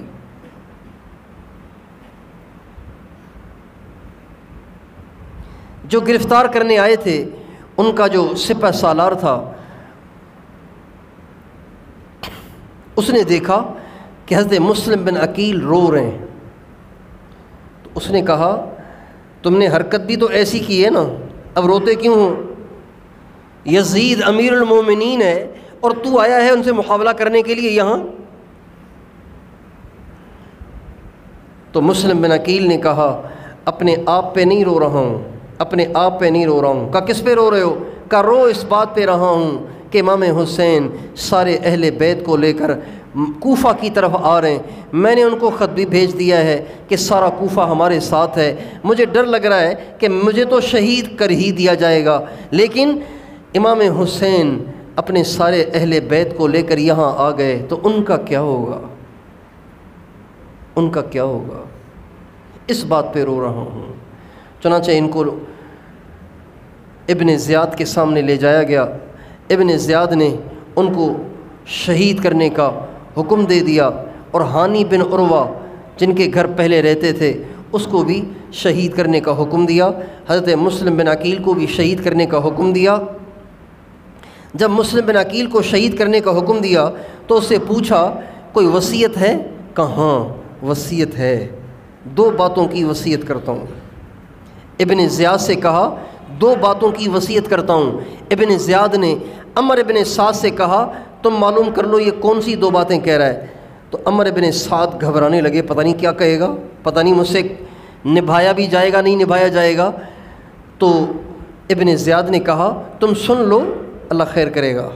چنانچہ وہ سننے گئے تو سنا تو وہ کہنے لگے ایک وصیت تو یہ ہے کہ میرے اوپر 700 درہم قرضہ ہے، تم مجھے بے شک شہید کر دو لیکن میرا قرضہ ادا کر دینا۔ آپ اندازہ تو لگائیے کہ اہل حق کس ذہن کے لوگ ہوتے ہیں، کس مزاج کے لوگ ہوتے ہیں۔ ان کے سامنے کیا ہوتا ہے؟ ان کے سامنے دنیا نہیں ہوتی، ان کے سامنے اپنی جان نہیں ہوتی، ان کے سامنے دنیا کی عزت اور شہرت نہیں ہوتی، ان کے سامنے ہر بات میں اللہ اور اس کے رسول کا حکم ہوتا ہے اور آخرت ہوتی ہے۔ فرمانے لگے شہید کر دو لیکن 700 درہم قرضہ ہے وہ ذمے لے لو، ادا کر دو۔ اس لیے کہ ہمارے نبی کا ارشاد ہے کہ شہید کے ہر گناہ کو اللہ بخش دیتا ہے لیکن اس کا قرضہ نہیں بخشتا۔ شہید کے ہر گناہ کو اللہ بخش دیتا ہے لیکن قرضہ نہیں بخشتا۔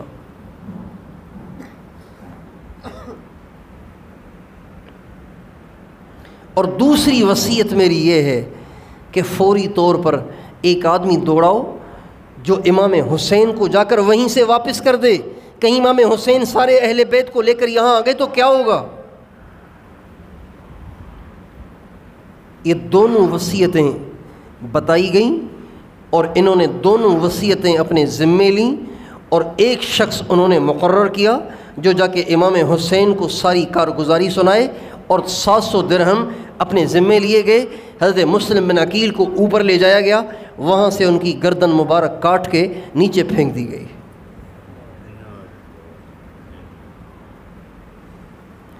حضرت مسلم بن عقیل کو جب اوپر لے کر جا رہے تھے جب اوپر لے کر جا رہے تھے اللہ اکبر کبیرہ، اہل بیت کی ہر بات آب زر سے لکھنے کی ہے۔ جب انہیں اوپر لے کر جا رہے تھے تو اب ایک شخص ہیں جو اللہ کے نبی کی اولاد میں سے ہیں، خاندان میں سے ہیں، اور اللہ کی وجہ سے شہید کیے جا رہے ہیں، حق راستے پر قائم اور دائم ہیں، کوئی سنت کے خلاف قدم نہیں اٹھا رہے۔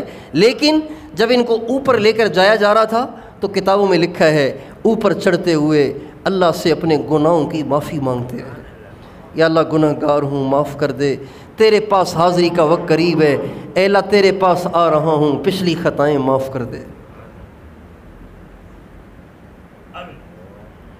اس سے ہم اور آپ کو یہ سبق سیکھنا چاہیے کہ اتنے سارے گناہوں کو گردن پہ لیے ہوئے ہم کتنے بے فکر ہیں۔ ہمیں اس کی ٹینشن رہتی ہے کہ میں اتنے سارے گناہ کیے ہوئے ہوں، میں بھی اللہ سے اپنے گناہوں کو بخشواؤں۔ کوئی زندگی پہ بھروسہ ہے؟ کتنے لوگ ہیں اچانک ہارٹ اٹیک ہو جاتا ہے، جوانی میں ہی چلے جاتے ہیں۔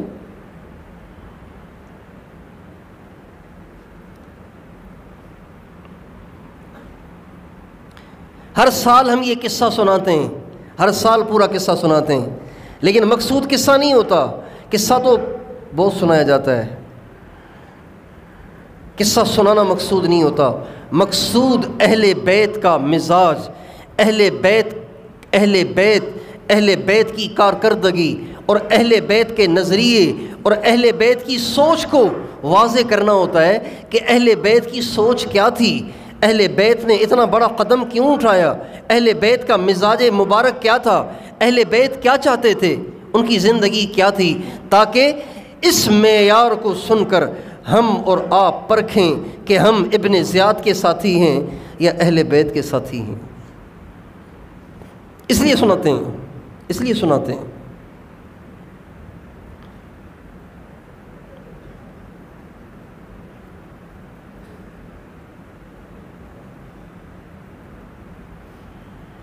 ببیں تفاوت رہ از کجا استتاب کجا۔ آپ دیکھیں تو صحیح ہماری زندگیوں میں اور ان کی زندگیوں میں کتنا بڑا فرق ہے، کتنا بڑا فرق ہے۔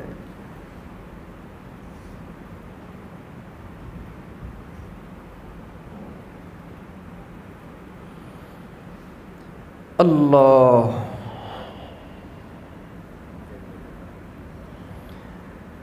شہید کرنے کے لیے لے جائے جا رہے ہیں اور اللہ سے گناہوں کی معافی مانگ رہے ہیں۔ بھئی کون سا گناہ کیا ہے مسلم بن عقیل نے؟ اللہ سے گناہوں کی معافی مانگتے چلے جا رہے ہیں، یہاں تک کہ اوپر پہنچے، اور اوپر پہنچتے ہی تلوار کی ایک ضرب سے ان کی گردن مبارک کو کاٹ دیا گیا اور اسے نیچے پھینک دیا گیا۔ ادھر امام حسین کو خبر بھی پہنچا دی گئی۔ جب امام حسین کو یہ خبر پہنچائی گئی تو امام حسین کے تو پاؤں تلے زمین نکل گئی کہ یہ کیا ہو گیا۔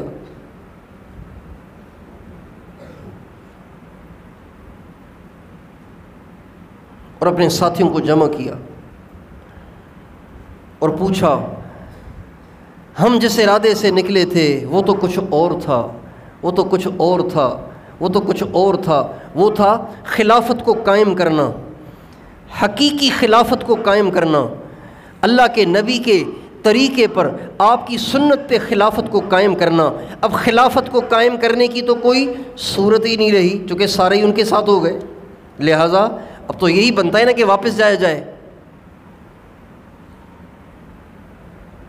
بتاؤ کیا کرنا چاہیے؟ تو سب نے تو کہا کہ واپس جانا چاہیے، لیکن حضرت مسلم بن عقیل کے جو بچے ساتھ تھے وہ کہنے لگے ایسے کیسے واپس چلے جائیں، ہمارے ابا شہید ہو گئے، ہم واپس چلے جائیں؟ ایسے کیسے جائیں گے، ہم نہیں جائیں گے واپس۔ جہاں ہمارے ابا قربان ہو گئے ہم بھی وہیں قربان ہوں گے یا پھر کچھ کر کے آئیں گے۔ جب انہوں نے یوں کہا تو امام حسین نے کہا بس پھر میں بھی تمہارے ساتھ ہوں، جب تم جانا ہی چاہتے ہو تو میں تمہیں تنہا کیسے جانے دے دوں گا، میں بھی تمہارے ساتھ ہوں، یہ کہہ کر چل پڑے۔ لیکن صورتحال واضح ہو گئی تھی کہ ہم کدھر جا رہے ہیں اور ہم سے اور ہمارے ساتھ کیا ہونے جا رہا ہے، یہ صورتحال واضح ہوتی چلی گئی۔ آگے گئے تو چلتے چلتے دور سے غبار اٹھتا ہوا نظر آیا۔ آگے گئے تو حر بن یزید، یہ وہ یزید نہیں، یہ اور یزید ہے، حر بن یزید، وہ ایک لشکر لے کر امام حسین کے سامنے آیا اور امام حسین سے کہا کہ مجھے حکم ہوا ہے آپ کے پاس آنے کا اور آپ کو یہیں روک کر رکھنے کا، کہ آپ کو یہاں سے ہلنے نہ دوں، آپ کو یہاں روک کے رکھوں، ابن زیاد خود آئے گا، وہ آ کر آپ سے معاملہ سلجھائے گا، پھر جو بھی ہوگا سو ہوگا، لیکن بہرحال مجھے یہ حکم ہے کہ میں آپ کو کہیں اور جانے نہ دوں، یہیں آپ کو گھیرے میں رکھوں۔ امام حسین نے اس کو نصیحت کی، اس کو سمجھایا، لیکن اس کی سمجھ میں نہیں آئی۔ امام حسین جب سمجھاتے رہے تو سمجھاتے سمجھاتے نماز کا وقت ہو گیا۔ امام حسین نے اذان دلوائی، اذان ہوئی، جب نماز کے لیے کھڑے ہونے لگے تو حر بن یزید سے پوچھا آپ لوگوں کا کیا پروگرام ہے؟ کہا جی نماز تو آپ کے پیچھے پڑھیں گے نا، نماز تو آپ کے پیچھے پڑھیں گے، آپ کے ہوتے ہوئے کسی اور کے پیچھے تھوڑی نماز پڑھیں گے، نماز تو آپ کے پیچھے پڑھیں گے۔ چنانچہ امام حسین نے امامت کرائی، ان کے اپنے ساتھی اور وہ جو حر بن یزید کا لشکر غالباً 1000 آدمی تھے وہ بھی ان کے پیچھے کھڑے ہوئے اور نماز پڑھی اور پھر وہیں ٹھہر گئے۔ امام حسین نے کئی دفعہ اس کی کوشش کی کہ امام حسین آگے پیچھے اپنے ساتھیوں کو لے کر نکل جائیں، لیکن حر بن یزید آپ کو ہلنے نہیں دیتا تھا۔ جب اس نے بہت زیادہ امام حسین کو گھیرے میں لیا اور امام حسین کے راستے ہی بند کر دیے تو امام حسین نے غصے میں آ کے اسے کہا تیری ماں تجھے روئے تو مجھ سے کیا چاہتا ہے؟ تو حر بن یزید نے کہا اور کوئی میری ماں کا نام لے لیتا تو میں بھی اس کی ماں کا نام لے لیتا، لیکن آپ کی ماں تو وہ خاتون ہیں کہ جن کا نام عزت کے سوا لیا ہی نہیں جا سکتا، لہٰذا میں آپ کی اس بات پہ صبر کر لیتا ہوں۔ مگر اس نے راستہ نہیں دیا۔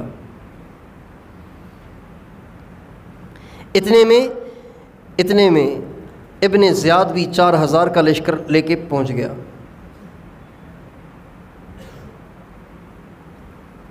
اور ابن زیاد کا مطالبہ یہ تھا کہ آپ میرے ہاتھ پر بیعت کریں، میرے توسط سے یزید کے ہاتھ پہ بیعت کریں یہیں پر، یہ اس کا مطالبہ تھا۔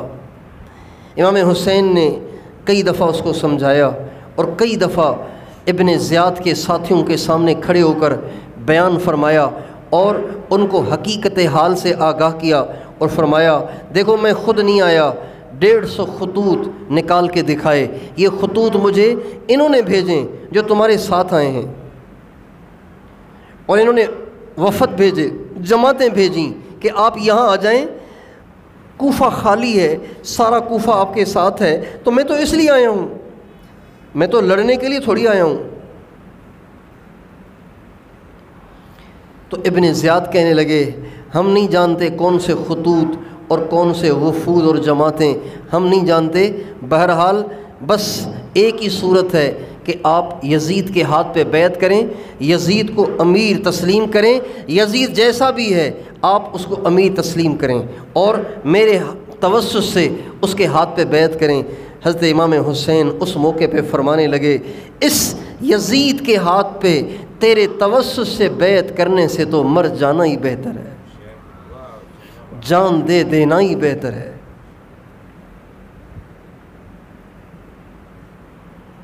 امام حسین نمازیں پڑھاتے رہے، ہر نماز کے ساتھ خطبہ دیتے رہے اور ان کو بتاتے رہے کہ دیکھو تم میرا خون نہ بہاؤ، تم میرے دشمن نہ بنو، تم میرے ساتھ عداوت نہ کرو، تم آج بھی کچھ صحابہ دنیا میں زندہ ہیں، فلاں شہروں میں وہ صحابہ موجود ہیں، تم جا کے ان سے پوچھو کہ اللہ کے نبی نے میرے بارے میں فرمایا کہ نہیں فرمایا کہ حسین جنت کے جوانوں کا سردار ہے اور اس کی والدہ فاطمہ ساری جنت کی عورتوں کی سردارن ہے، لہٰذا تمہارے لیے یہ کسی صورت میں جائز نہیں ہے کہ تم میرا خون بہاؤ۔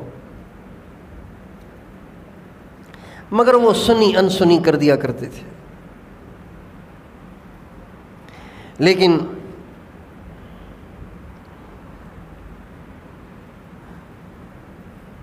ایک موقع ایسا آیا کہ عمر بن سعد اور ابن زیاد کا دل کچھ نرم پڑ گیا۔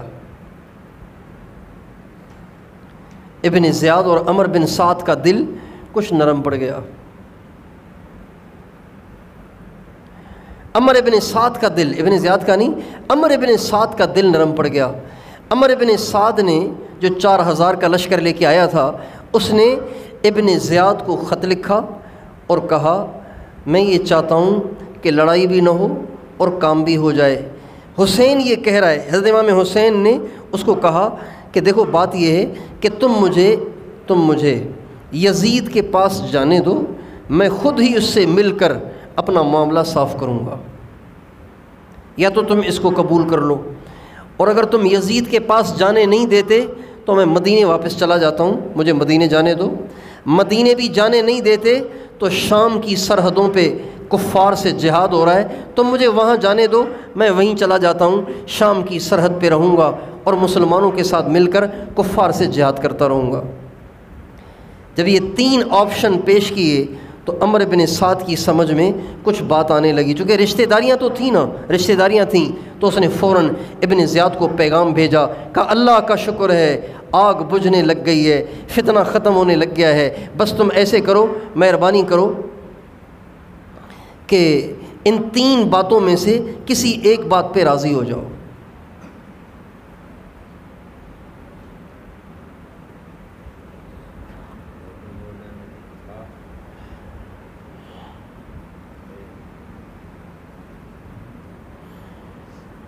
اس کے جی میں بھی یہی بات آ گئی۔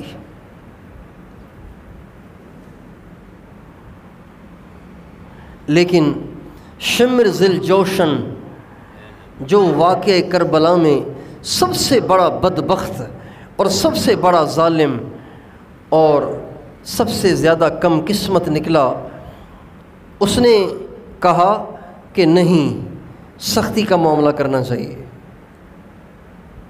اور اس نے کہا اگر آپ آج اس کو جانے دے رہے ہیں واپس مدینے یا سرحدوں کی طرف، تو دیکھنا یہ تمہارے لیے ایسا فتنہ کھڑا کرے گا امام حسین کے بارے میں جس فتنے کا تم پھر کبھی مقابلہ ہی نہیں کر سکو گے، لہٰذا یہیں معاملے کو وائنڈ اپ کرو، یہیں معاملے کو واضح کرو اور ختم کرو۔ کہ کیا کرنا چاہیے؟ کہ یا تو بیعت کرے، یہیں پر بیعت کرے، یزید کے پاس جانے کی ضرورت نہیں ہے، یہیں بیعت کرے یا پھر اسے قتل کر دو۔ چنانچہ شمر یہ خط لے کر عمر بن سعد کے پاس پہنچا، ابن زیاد کا، اور اس خط میں لکھا ہوا تھا یا تو تم حسین کا راستہ تنگ کر دو اور اس سے بیعت لو یزید کے ہاتھ پر، اگر وہ بیعت نہیں ہوتا تو اس کا پانی بھی بند کر دو، اس کے راستے بھی بند کر دو اور اس کو قتل بھی کر دو اور اس کے مبارک جسم پہ گھوڑے بھی دوڑا دو، اور اگر تم یہ نہیں کرو گے یہ شمر تمہارے ساتھ ہے، یہ دیکھے گا کہ تم جو میں کہہ رہا ہوں وہ کرتے ہو کہ نہیں کرتے۔ جب یہ خط پہنچا اور شمر لے کر آیا تو عمر بن سعد سمجھ گئے کہ یہ ساری اس کم بخت کی شرارت ہے کہ جس نے ابن زیاد کو مزید غصہ دلایا ہے۔ چنانچہ عمر بن سعد کہنے لگے شمر ذل جوشن سے کہ مسلمانوں کا کلمہ ایک ہو رہا تھا، فتنے کی آگ بجھ رہی تھی، خام خواہ تم نے ابن زیاد کا دماغ خراب کر کے اتنی بڑی مصیبت کھڑی کر دی۔ اس نے کہا بہرحال جو کچھ بھی ہے یہی کرنا ہوگا۔ چنانچہ جو ہی شمر آیا تو امام حسین کا پانی بند کر دیا گیا۔ دریائے فرات پہ سپاہی کھڑے کر دیے گئے اور چاروں طرف سے ان کو گھیر لیا گیا کہ یہ آگے پیچھے نہ ہوں، بھاگ بھی نہ سکیں۔ اور شمر کے آتے ہی عمر بن سعد نے اپنے لشکر کو امام حسین کے خیموں کی طرف آگے بڑھایا۔ یہ 9 محرم اور جمعرات تھی، شام کا وقت تھا۔ جب وہ آگے بڑھنے لگے تو حضرت امام حسین نے اپنے بھائی حضرت عباس جو حضرت علی کے بیٹے تھے دوسری اہلیہ سے، ان سے کہا آپ ان سے بات کریں اور ان سے کہیں کہ ابھی ہم نہیں لڑیں گے، ایک رات کی ہمیں مہلت دو، آج رات کو ہم اللہ سے اپنے گناہوں کو بخشوائیں گے اور آخری رات ہے، قرآن پڑھ کے اللہ کو راضی کریں گے، اس لیے کہ اللہ کو پتہ ہے کہ حسین کو تلاوت سے بڑی محبت ہے۔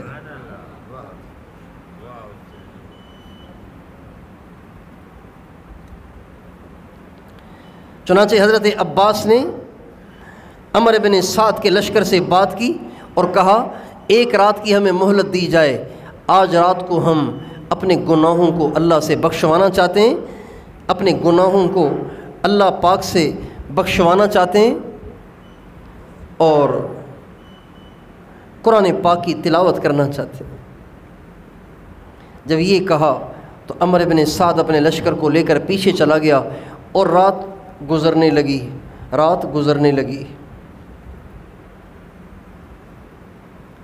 اس دوران ایک دفعہ بیٹھے بیٹھے امام حسین کو اونگ آ گئی۔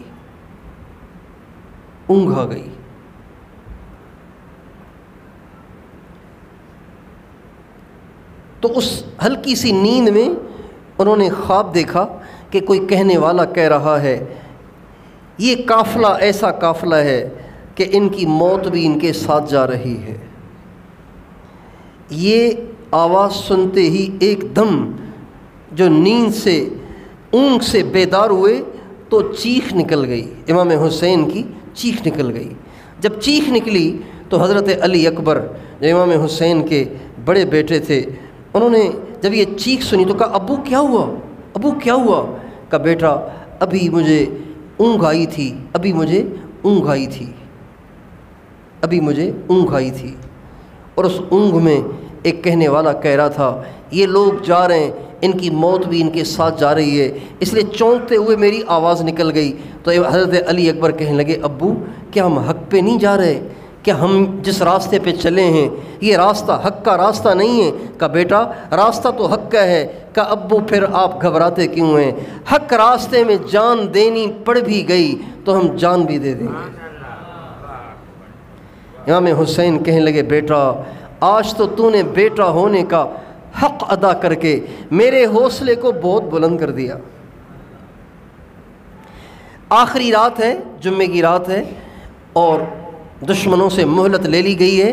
جب رات کا اندھیرا ہر طرف چھانے لگا تو امام حسین نے اپنے ساتھیوں کو جمع کیا اور کہا دیکھو ہم آئے کسی اور ارادے سے تھے، حالات کچھ اور ہی بنتے چلے گئے، اب بظاہر اس کے سوا کوئی صورت نہیں ہے کہ ہم سب کے سب یا تو قربان ہو جائیں، لیکن میری رائے یہ ہے کہ یہ دشمن تمہارے خون کا پیاسا نہیں ہے، یہ میرے خون کا پیاسا ہے، یہ صرف مجھے چاہتا ہے، میں یہیں بیٹھا ہوں۔ میری تمہیں رائے یہ ہے کہ رات کا اندھیرا ہے، سارے سوئے ہوئے ہیں، تم سارے کے سارے آگے پیچھے چلے جاؤ، میرے بھی اہل بیت کو لے کر تم آگے پیچھے غائب ہو جاؤ تاکہ دشمن کو صرف میں ملوں اور تمہارا تو نقصان نہ ہو۔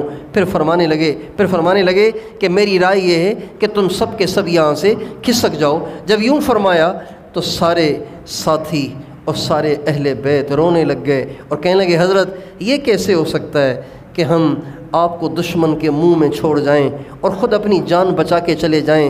جہاں آپ قربان ہوں گے وہاں آپ سے پہلے ہم سب کے سب قربان ہوں گے۔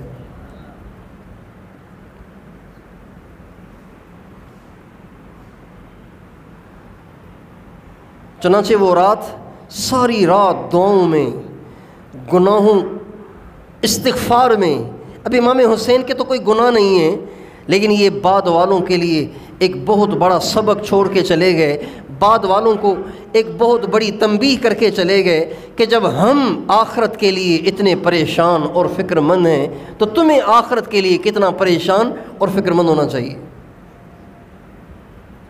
ساری رات قرآن پڑھتے رہے، دعائیں کرتے رہے، استغفار کرتے رہے۔ صبح حضرت امام حسین اپنی تلوار کو صاف کر رہے تھے، صاف کرتے کرتے اونگ آ گئی۔ اونگ آتے ہی اللہ کے محبوب کی زیارت ہوئی اور کہا حسین گھبرانا نہیں، اب تم میرے پاس آ رہے ہو، حسین گھبرانا نہیں، تم میرے پاس آ رہے ہو۔ جو ہی آنکھ کھلی اپنے اہل بیت کو بتایا کہ مجھے ابھی نانا ابا کی زیارت ہوئی تھی اور میں نے نانا ابا مجھے فرما رہے تھے حسین گھبرانا نہیں، اب تم میرے پاس آ رہے ہو۔ جو ہی یوں کہا تو حضرت زینب کی چیخ نکل گئی، وہ رونے لگیں۔ جب وہ رونے لگیں تو حضرت امام حسین فرمانے لگے اللہ رحم کرے ابن عباس پہ، اس نے صحیح کہا تھا کہ عورتوں کو نہ لے کے جاؤ، اس نے صحیح کہا تھا کہ عورتوں کو نہ لے کے جاؤ۔ پھر آپ نے حضرت زینب سے فرمایا کہ میری بہن میں تمہیں اللہ کا واسطہ دیتا ہوں، اے میری بہن، یا اخیتی، اے میری چھوٹی بہن، میں تمہیں اللہ کا واسطہ دیتا ہوں، اگر میں شہید ہو جاؤں تو تم ماتم نہ کرنا، اپنے چہرے کو نہ پیٹنا، اپنے بال نہ نوچنا، اپنے چہرے پہ تماچے نہ مارنا، شور نہ مچانا، صبر کرنا، اس لیے کہ میرا باپ مجھ سے بہتر تھا وہ شہید ہوا، میرا بھائی مجھ سے بہتر تھا وہ شہید ہوا، اگر میں بھی شہید ہو گیا تو کوئی نقصان کی بات نہیں ہے، اس لیے کہ میں بھی اپنے نانا سے جا ملوں گا اور اپنی امی سے، اپنے ابو سے جا ملوں گا، اس لیے تم بجائے واویلا کرنے کے صبر کرنا۔ برداشت کرنا۔ یہ امام حسین کی وصیت تھی اپنی بہن حضرت زینب کو، اور یہ صرف ہمارے علماء کی کتابوں میں نہیں ہے، ساری کتابوں میں لکھا ہوا ہے۔ امام حسین کی یہ وصیت تمام مکاتب فکر کی کتابوں میں لکھی ہوئی ہے کہ امام حسین نے اپنی بہن کو دنیا سے جاتے جاتے آخری اوقات میں کیا وصیت فرمائی تھی۔ میری بہن، اپنے چہرے کو نہ نوچنا، اپنے چہرے کو نہ پیٹنا، اپنے سینے کو نہ پیٹنا، اپنے بالوں کو نہ نوچنا، صبر کرنا، صبر کرنا۔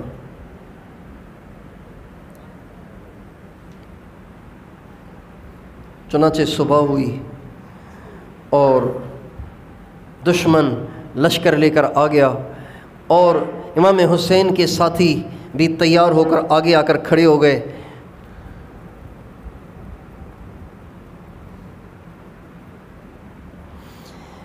جب آمنا سامنا ہو گیا اور یہ آخری وقت ہے، تو امام حسین نے اتمام حجت کے لیے ایک دفعہ کھڑے ہو کے اور فرمایا، لوگو میرے خون کے پیاسے نہ بنو، میرے خون کے پیاسے نہ بنو، مجھ پہ تلوار چلانا تمہارے لیے کسی صورت جائز نہیں ہے، تمہارے لیے کسی صورت جائز نہیں ہے۔ اور میں اللہ کے نبی کی سب سے پیاری بیٹی فاطمہ کا بیٹا ہوں، اور اللہ کے نبی نے میرے لیے کیا کیا باتیں فرمائی ہیں، یہ تم موجود دنیا میں پھیلے ہوئے صحابہ سے جا کے پوچھ سکتے ہو کہ اللہ کے نبی نے مجھے جنت کا ایک جنتی انسان کہا ہے اور جنت کے جوانوں کا سردار کہا ہے، لہٰذا تم میرا راستہ چھوڑ دو، میں واپس مدینے چلا جاتا ہوں، اور میں خود نہیں آیا، میں تو تمہارا بلایا ہوا ہوں۔ مگر ان کو تو جنون تھا امام حسین کو شہید کرنے کا، اور اصل میں پریشر شمر کی طرف سے تھا، وہی جلدی مچا رہا تھا کہ جلدی کرو حملہ کرو، جلدی کرو حملہ کرو، جلدی کرو حملہ کرو۔ چنانچہ آخر انہوں نے حملہ کر ہی دیا، اور امام حسین کے جو ساتھی تھے ایک ایک ہو کر آگے بڑھے۔ مسلم بن اوسج، حبیب بن مطہر آگے بڑھے، لڑتے لڑتے شہید ہوئے۔ حبیب بن مطہر جب گرے، شہید ہو کر گرے، تو گرتے گرتے انہوں نے امام حسین کو ہاتھ مارا اور کہا، اقبل ہدیت ہادیا مہدیا الیوم تلقا جدک النبیا، اے حسین گھبرانا نہیں، آگے بڑھتے چلے جانا، اس لیے کہ اگر تو آج قربان ہوا تو آج تیرے نانا سے ملاقات ہو جائے گی۔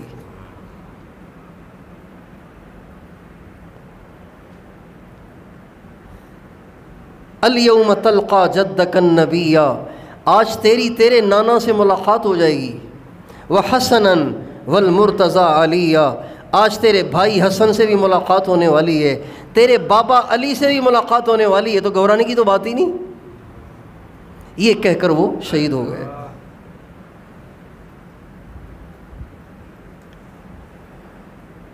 مسلم بن اوسج کہنے لگے، حضرت اگر میری 1000 جانیں ہوتیں، 1000 جانیں ہوتیں تو خدا کی قسم میں اپنی 1000 کی 1000 جانیں آپ کے قدموں پہ نچھاور کر دیتا اور آپ کو بچا لیتا، لیکن ہائے افسوس کہ آج میرے پاس صرف ایک ہی جان ہے۔ یہ کہہ کر وہ بھی قربان ہو گئے۔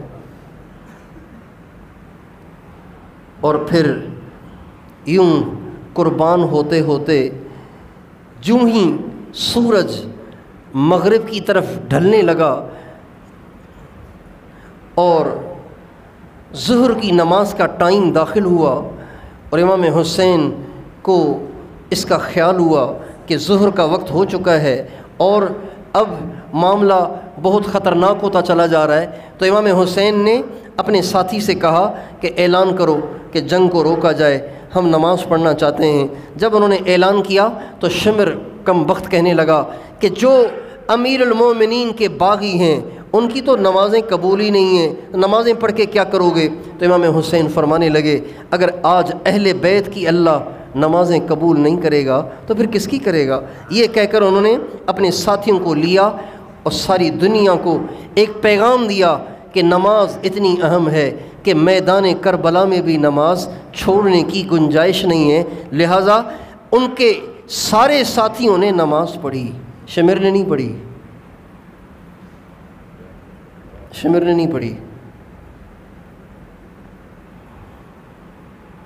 اور اس کے ساتھیوں نے بھی نہیں پڑھی۔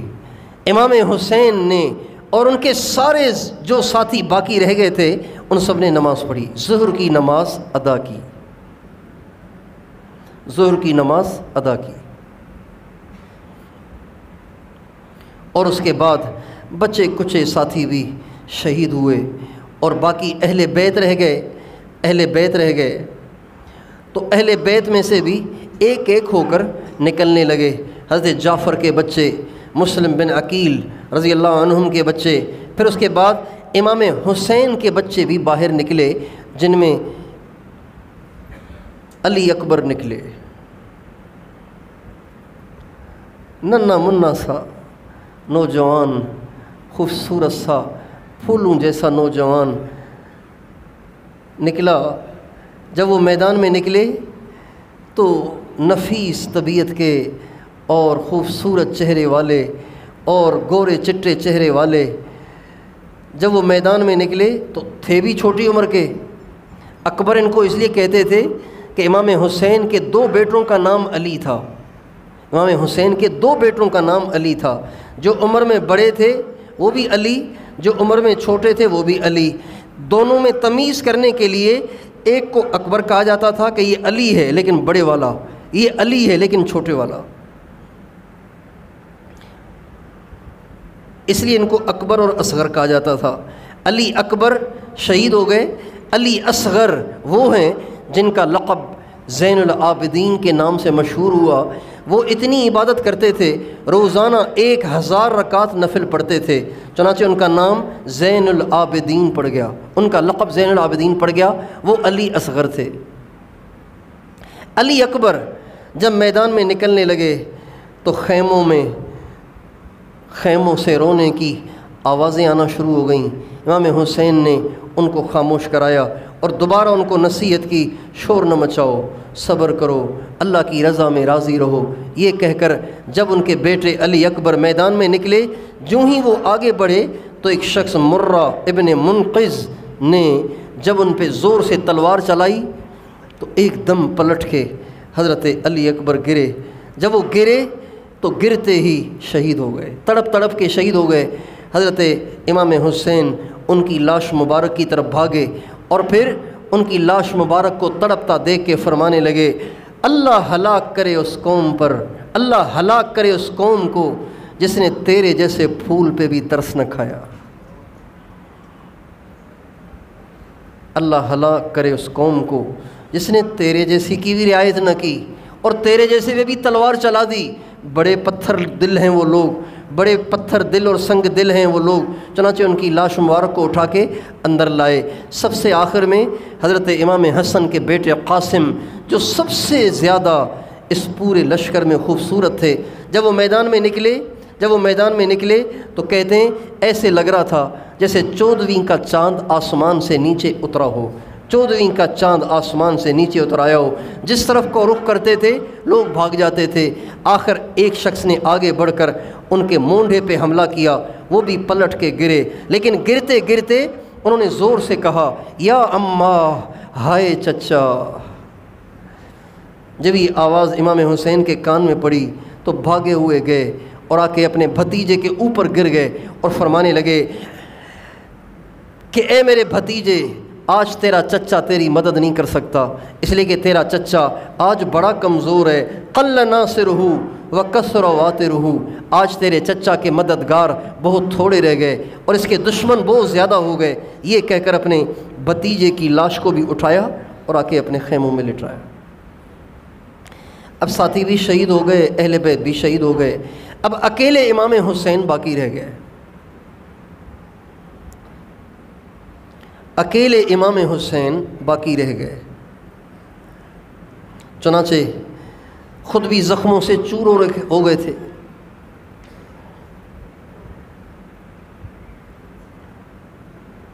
زخموں سے چور ہو گئے تھے اور پیاس بھی بہت ستا رہی تھی کہ 3 دن سے پانی نہیں پیا تھا۔ شمر نے آ کے پانی بند کروا دیا تھا، پانی بھی نہیں پیا تھا۔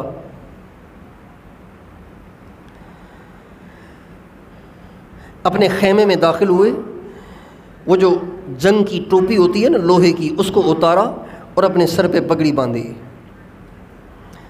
پگڑی باندھ کے میدان کی طرف جب نکلنے لگے تو پیاس کی وجہ سے بالکل قدم اٹھ نہیں رہے تھے، نڈھال ہو رہے تھے۔ تو سوچا کہ چند گھونٹ پانی پی لوں پھر میدان کی طرف چلا جاؤں۔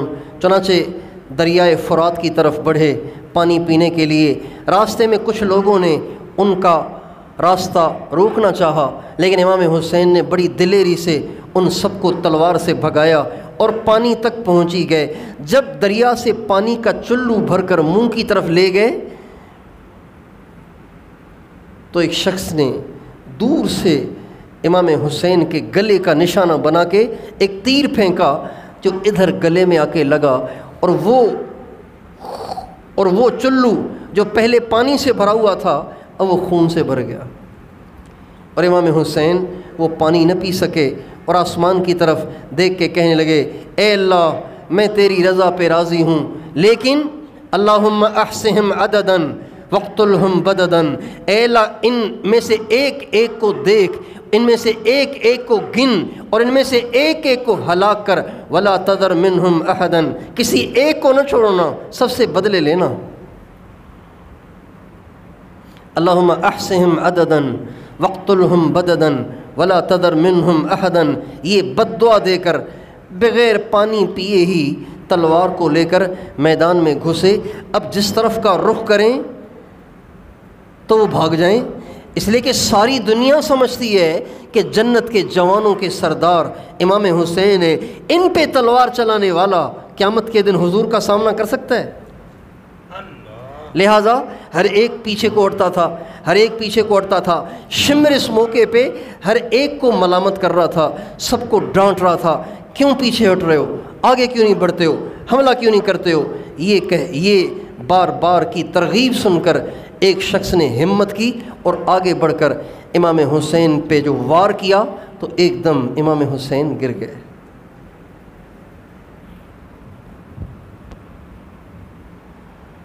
شمر نے خولی بن یزید سے کہا آگے چل کر گردن کاٹ، آگے بڑھ کر گردن بھی کاٹ دے۔ خولی بن یزید جب آگے بڑھا اور اس نے گردن مبارک کو الگ کرنا چاہا تو اس کے ہاتھ کانپ گئے، وہ پیچھے ہٹا۔ سنان بن انس ایک اور شخص ہے، اس کو اتنی ہمت ہو گئی کہ وہ آگے بڑھا اور امام حسین کے سر مبارک کو بھی تن سے جدا کر دیا۔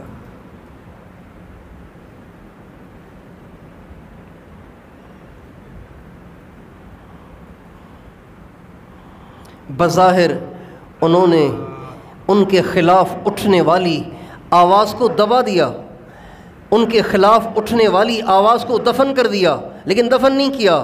اللہ تعالیٰ اہل حق کے خون کو رائے گاہ نہیں کرتے۔ اللہ تعالیٰ فرماتے ہیں ان اللہ لا یضیع اجر المحسنین، جو اللہ کے لیے قربانیاں دیتے ہیں اللہ ان کے خون کو رائے گاہ نہیں جانے دیتے۔ اللہ ان کے خون کا اللہ پاک ان کے خون کے نتائج ضرور نکالتے ہیں۔ چنانچہ نتیجہ کیا ہوا؟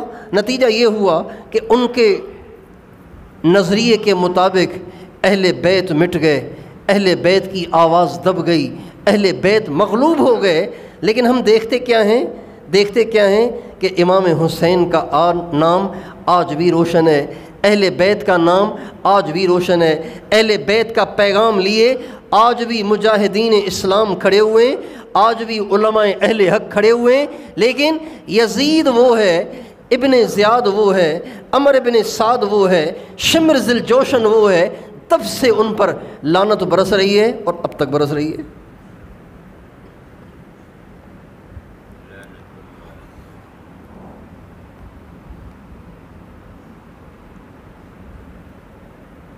وہ لوگ بڑے خوش قسمت ہوتے ہیں جن کو اللہ تعالیٰ حق کی آواز کے اٹھنے کا ذریعہ بناتے ہیں، حق کی آواز کے اٹھنے کا ذریعہ بناتے ہیں۔ اگر امام حسین اپنا ہاتھ یزید کے ہاتھ میں دے دیتے، اسے امیر تسلیم کر لیتے، اس کا نقصان پتہ ہے کیا ہوتا؟ اس کا نقصان یہ ہوتا کہ یزید کا اچھا برا اچھا ہی شمار ہوتا،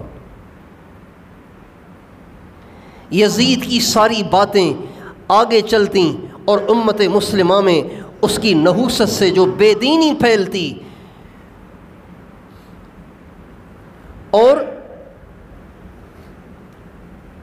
جب امت مسلمہ دیکھتی کہ کسی نے آواز بھی نہیں اٹھائی تو اس کا مطلب یہ سب ٹھیک ہے، جب یہ سب ٹھیک ہے تو سارے یہ کرنے لگ جاتے، اور ہوتے ہوتے ہمیشہ کے لیے حق کا نور بجھ جاتا۔ لیکن امام حسین نے اپنی قربانی دی، اپنے خاندان کی قربانی دی، امت مسلمہ کے لیے ایک پیغام چھوڑ گئے کہ حق وہ نہیں ہے جو یزید کے پاس ہے، حق وہ نہیں ہے جو یزید کر رہا ہے، حق وہ نہیں ہے جو یزید اور اس کے ساتھی کر رہے ہیں، حق وہ ہے جس کو لے کر حسین مکے سے کوفہ کو چلے تھے۔ یہ ایک پیغام چھوڑ گئے۔ اسی پیغام کی روشنی میں آج تک اہل حق کفر کے سامنے اور اہل باطل کے سامنے، چاہے وہ مسلمان ہوں چاہے وہ کافر ہوں، ان کے سامنے برسر پیکار ہیں۔ ان ساری آج تک اور قیامت تک کی جانے والی قربانیوں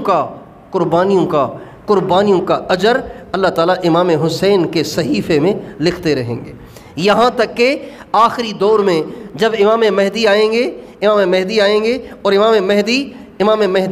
امام مہدی مسلمانوں میں سے جو فاسق فاجر ہوں گے ان سے بھی جہاد کریں گے، عیسائیوں سے بھی جہاد کریں گے، یہودیوں سے بھی جہاد کریں گے، ان سارے جہادوں کا اجر بھی اللہ تعالیٰ امام حسین کے کھاتے میں ڈالیں گے۔ تو بھائیو، حق پہ رہنا اور حق پہ جینا اور حق پہ مرنا، یہی امام حسین کا پیغام ہے، یہی امام حسین کا طریقہ اور مزاج ہے، یہی اہل بیت کا مزاج ہے کہ دین قربان نہ ہو، باقی سب کچھ قربان ہو جائے۔ تو میں اور آپ یہ نیت کریں کہ ہم بھی اپنی زندگی میں کبھی کوئی اللہ کے حکم اور نبی پاک علیہ السلام کی سنت کی قربانی نہیں دیں گے، سب کچھ کو قربان کریں گے لیکن دین کو قربان نہیں کریں گے۔ تیار ہیں انشاءاللہ؟ اگر آپ آج کی اس مجلس کے بعد سنت کی خلاف ورزیاں چھوڑ دیں، اللہ کے حکم کی خلاف ورزیاں چھوڑ دیں، نمازوں کا اہتمام شروع کر دیں، ہیلے اور بہانے اور بددیانتی چھوڑ دیں اور جھوٹ سے توبہ کر لیں، سنت کے خلاف زندگی گزارنے سے توبہ کر لیں، تو اس قصے سنانے کا فائدہ ہوا۔ اور اگر آپ نے قصہ تو سن لیا لیکن اپنی زندگی کو نہ پلٹا تو اس کا مطلب یہی ہوگا کہ قصہ سن لیا لیکن زندگی تو یزید ہی کی پسند ہے، طریقہ تو ابن زیاد ہی کا پسند ہے۔ تو کیا خیال ہے، کرتے ہیں سارے توبہ؟ آج تک جو اللہ کے حکم اور نبی پاک علیہ السلام کے طریقے کی خلاف ورزیاں ہوئیں اس پہ توبہ کرتے ہیں انشاءاللہ؟ آئندہ بچیں گے؟ نماز کون کون پانچوں پابندی سے پڑھا کرے گا؟ پانچوں نمازیں پڑھو، فجر میں بھی آیا کرو۔ ہمارے محلے کے یہاں بیٹھے ہوئے ہیں، ان سے دست بستہ درخواست ہے، فجر میں آیا کرو۔ مغرب میں صحن بھر جاتا ہے، فجر میں ایک صف مشکل سے بن پاتی ہے۔